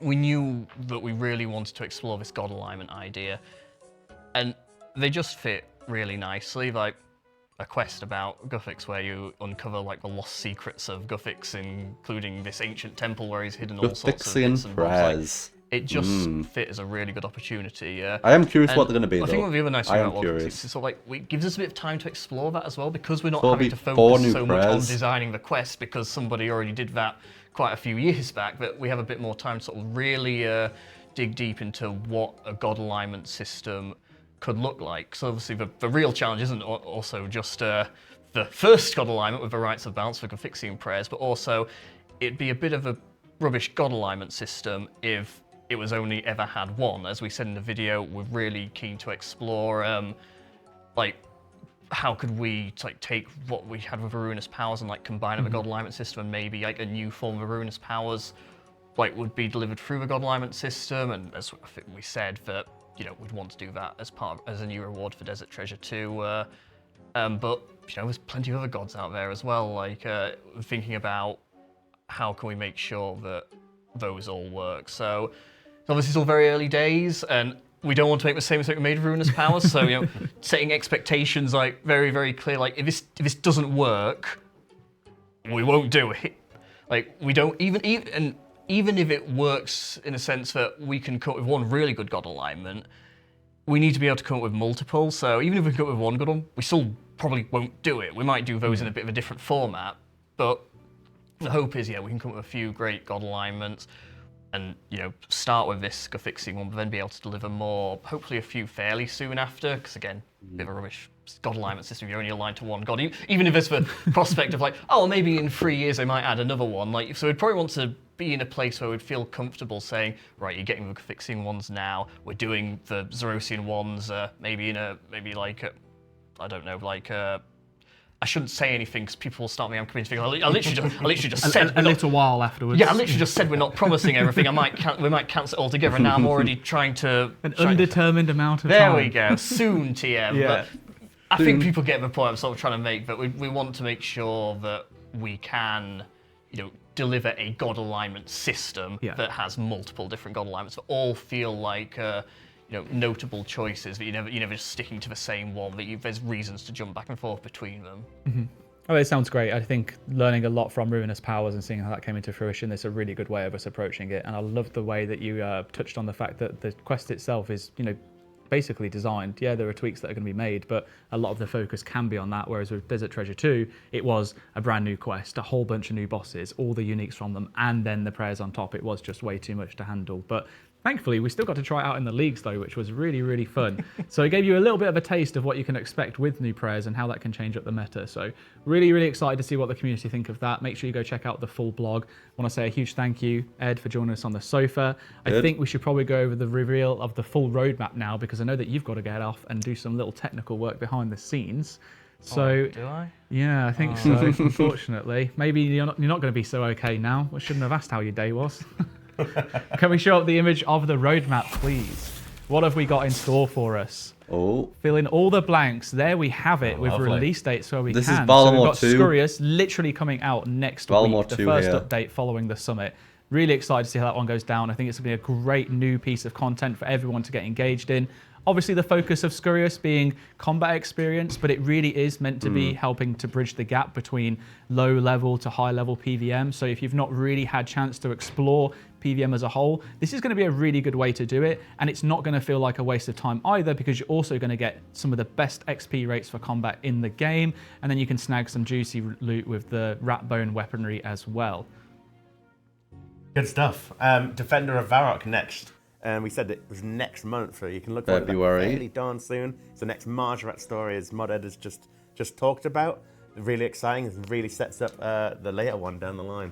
It really does. And then shortly afterwards, also in spring, we're hoping to bring out that wilderness update that we talked about with Mod Manked. Now, this is obviously isn't Deadman, because you can see that's a little bit later in the year. It's going to be a massive gap after great Valimor. Opportunity for the first half of this year to look at making some general improvements to the wilderness, spread some love out to those underutilized, or at least accounts that can't really get the access to fights. Like all of this is in the next 2 months. By introducing a new level, low-level hotspot at the Chaos Chaos like Temple, months and some of really cool nothing until rewards that are Wild Epic specifically comes for out. people who care about PvP. So I really love the fact that this is something that if you don't care about PvP, you don't have to worry about the update. If you care about PvP, then it's absolutely for you. So definitely go check out the blog on that one. And that leads us into the whopping big Valimor area expansion on March 20th. There's so much content here. There's a Colosseum with a new wave-based minigame. There's a thieving activity in the sea. There's a hunter guild. Help me out here. What else we got? We also have the new agility course, although I do have to say I've been advised that to inform you all that out of the entirety of Batch 1 with Valimor's expansion, the agility activity is the one that's not going to be ready on the 20th of March. Everything else turned into much more of a priority. That's going to be coming a little bit later on, but you won't have to wait a huge amount of time. So yeah, an absolute jam-packed full with content. You are going to be keeping yourselves busy for months with all of that. The Nagwas, the barrows like bosses in the dungeon, the dwarfs. Honestly, it is massive. Although they're coming in Batch 2. Are they? Yeah. Batch 1 is the Colosseum and the Hunters Guild and Perilous Moons. Oh no, you're right, it is Batch 1. It's Perilous Moons, isn't it? Oh my god, it's late. Oh man. But honestly, it is huge. And that's without, like, the content's one thing, but obviously you have this huge serving platter of this area to explore and find out the new stories, the quests in there. I think genuinely the list is long. It's going to be an unreal release. Yeah, I think what you should do, because clearly I'm incapable of giving you the correct information, go and check out the blog. Oh my god, how good is that? What a great way to inform you to check the blog out. Everything that's going to be coming out in batch 1 is in the big jam-packed blog. It's one of the biggest blogs that we have out there. We've condensed all of the previous blogs that we put together into one page. Thank you so much to the mega team for blog. doing that. And then, after Valamore Batch 1 releases, we can talk about Deadman again, because it's going to be coming out in the summer. So a whole new Deadman experience. We're going to be learning a lot from what we did in the Apocalypse, improving upon that. As Mank mentioned, he's got pages and pages and pages of feedback. Super enthusiastic team. Really looking forward to seeing how that one comes out. And it's always great being able to just watch everyone get involved and just play old school a little bit differently. No one cares about Deadman And while Gothic mode. sleeps. Another massive quest in the Margaret storyline. As building is still part of longer term plans. It's going to be incredible to see that, like, one of the, if not the most iconic quest from RuneScape history come to old school in a remastered fashion in the summer of 2024.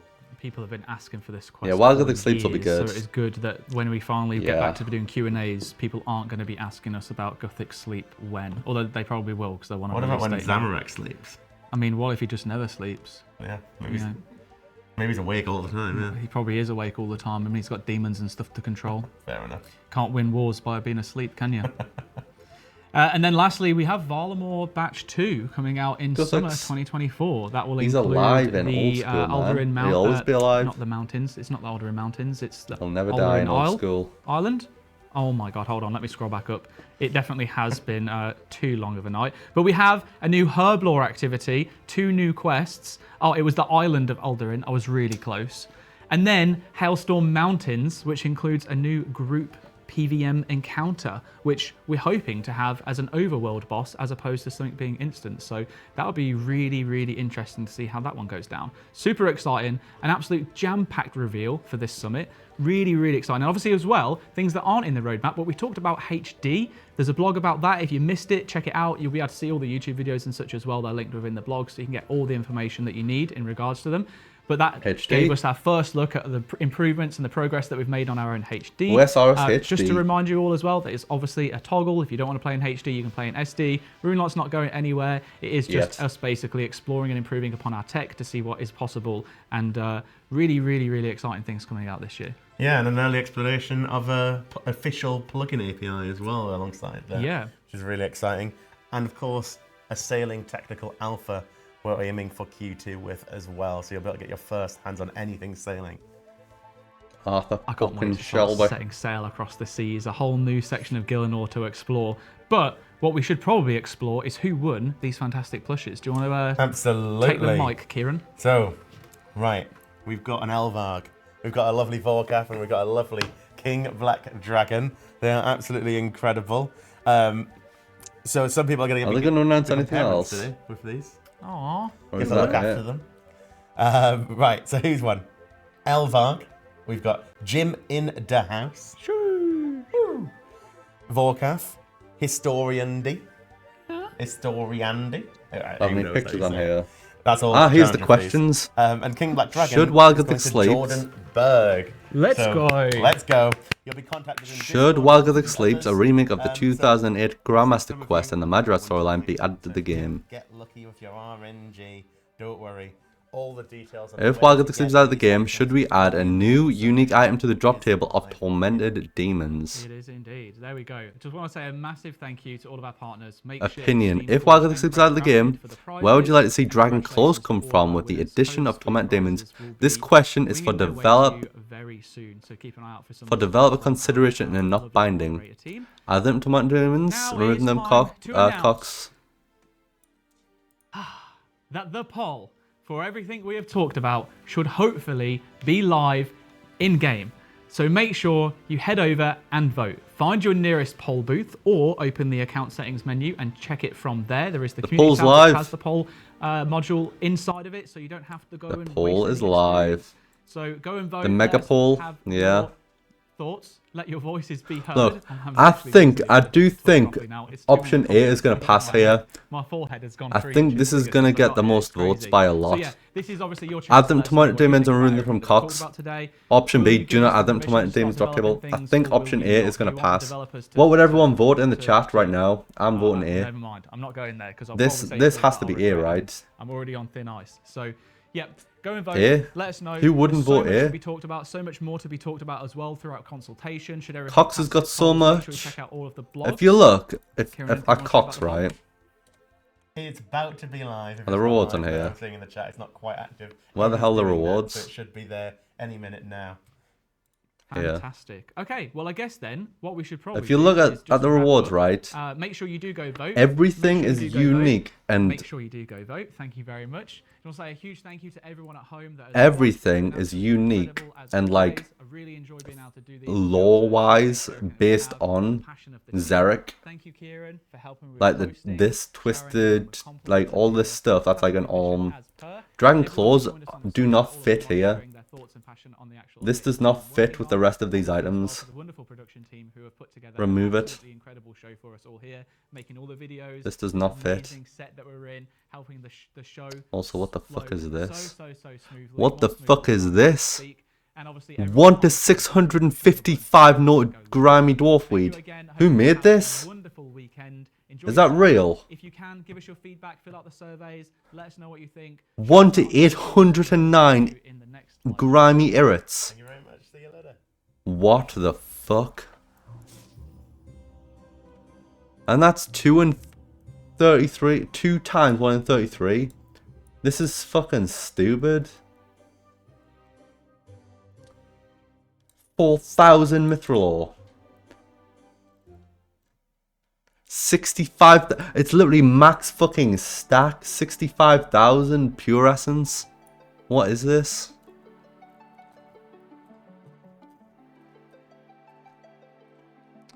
Yeah, they need to sort that whole thing out, really. Right, what else is on here? If Wild Gothic Sleeps is out of the game, should we continue to explore the idea of offering the Rites of Balance as a reward from the quest? This question is for developer consideration, not banning. Yeah, I mean, this has to be voted yes on. You might as well, because I want to see it explode. Because I am curious to what the Gothixian prayers would be. But I do like the idea of god alignments. You'll see when it's going to be part of the Project Rebalance. They are evolving the defenses of creatures to be more varied. That is old school's evolution of combat, and that's the correct way of doing it. That should be quite soon, though, I think. Is there anything else in here? Defender of Varrock, what do these ones say? Requirements. Access to... Ah, they're adding the armored zombies as well to this. I don't know how useful this is going to be. You guys are going down the wrong path? No. RS3 went down the wrong path. Well, armored zombies good for anything? I can't even remember, like, what the drop anything. I remember them from the quest. I don't remember them dropping anything. A zombie axe. Here we go. Okay. Used to train on those. Yeah, I remember people trained on them, actually. But this zombie axe, this is new. Under the Chaos Altar. So that's where this will be. So zombie axe is a tier 60. What's the attack rate? 5 tick. 107 5 tick. That's quite good, isn't it? I mean, it's good for a tier 60. What's the spec? Should the Defender of Varrock remake of the 2008 experience quest in the Majorat storyline be out of the game? Yes. The Defender of Varrock is out of the game to provide a new weapon aimed towards mid-level players. Be a possible drop from the high-level zombies, which you'll be able to fight again after the quest is complete. The details of the weapon will be refined by the community at a later date. Does it say spec attack? The higher attack speed of the scimitar will mean it will still have plenty of uses. As a battle axe, it will be good for crush and slash attacks, but won't have a stab option. Extra inside here, the stats we're proposing. Okay.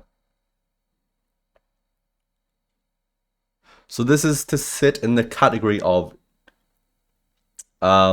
it sits between using a dragon scimitar to using an abyssal whip. It sits in there with the scimitar, so you'll either use the scimitar or the zombie axe, depending on the scenario. This is like the crush version, the slower but higher damage crush version of the D-Simi. This is where it sits. RS3 walked, tripped, and twisted his ankle so OSRS could run. True. What else? Oh look, they actually added more details to this. I don't know why they didn't put the date here. Didn't they literally give the date in the summit? Because it's February, right? 18 strength on Inquisitor's Mace. Where does it say this? Wait, what? That doesn't say this here.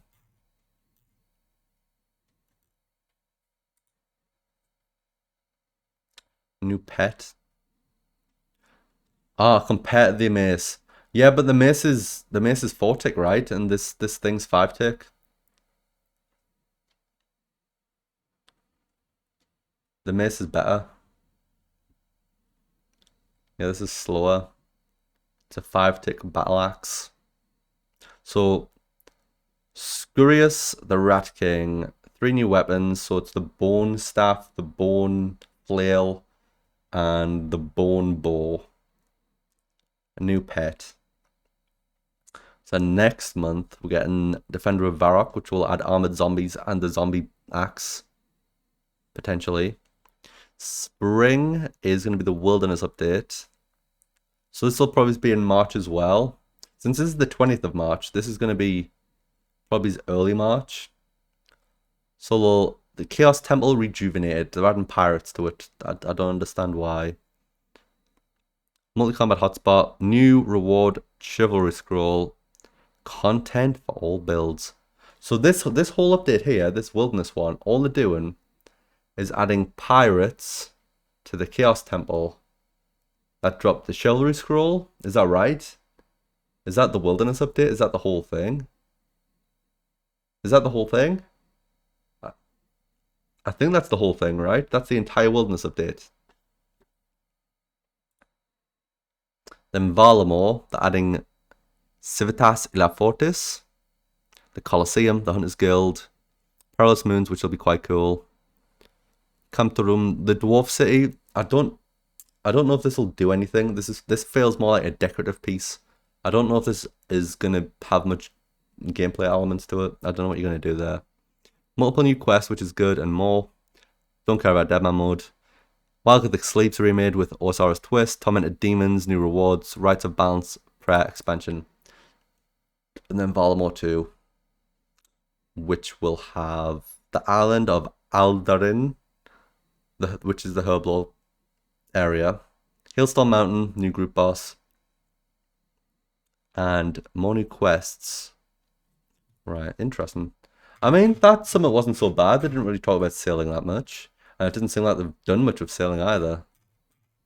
They've barely done anything. You think they said the city was lore and quest for the dungeon? Yeah. And HD as well. I don't know why HD isn't on that roadmap, but the HD looks really nice too. HD, they've done HD right. HD was going to happen at some point, and the way they're doing it is good, I would say. And the API to make plugins is also quite good. We'll be able to get some cool plugins, and potentially the official client may... I mean, the official client has potential to be better than RuneLite, just because it has access to in-game information where RuneLite doesn't. So potentially, it'll probably be a while before it does get better than RuneLite. Probably years away. A lot of plugins are going to have to get made for this. But this has the potential to be better than RuneLite.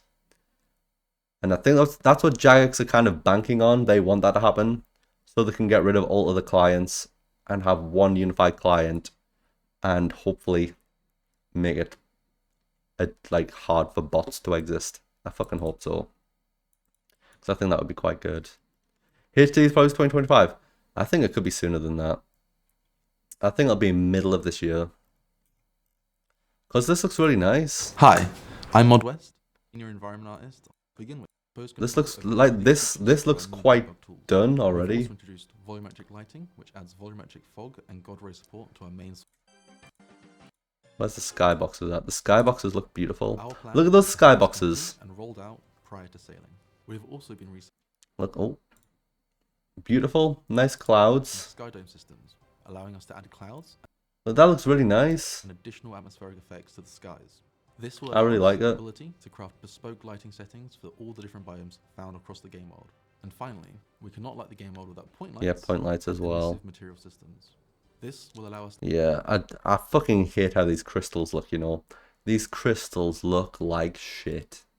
It's all because Mod Ghost found out he could just invert the normals so you could see the insides of them. And he was like, ooh, this looks cool. Let's do it for everything in the fucking Arceus.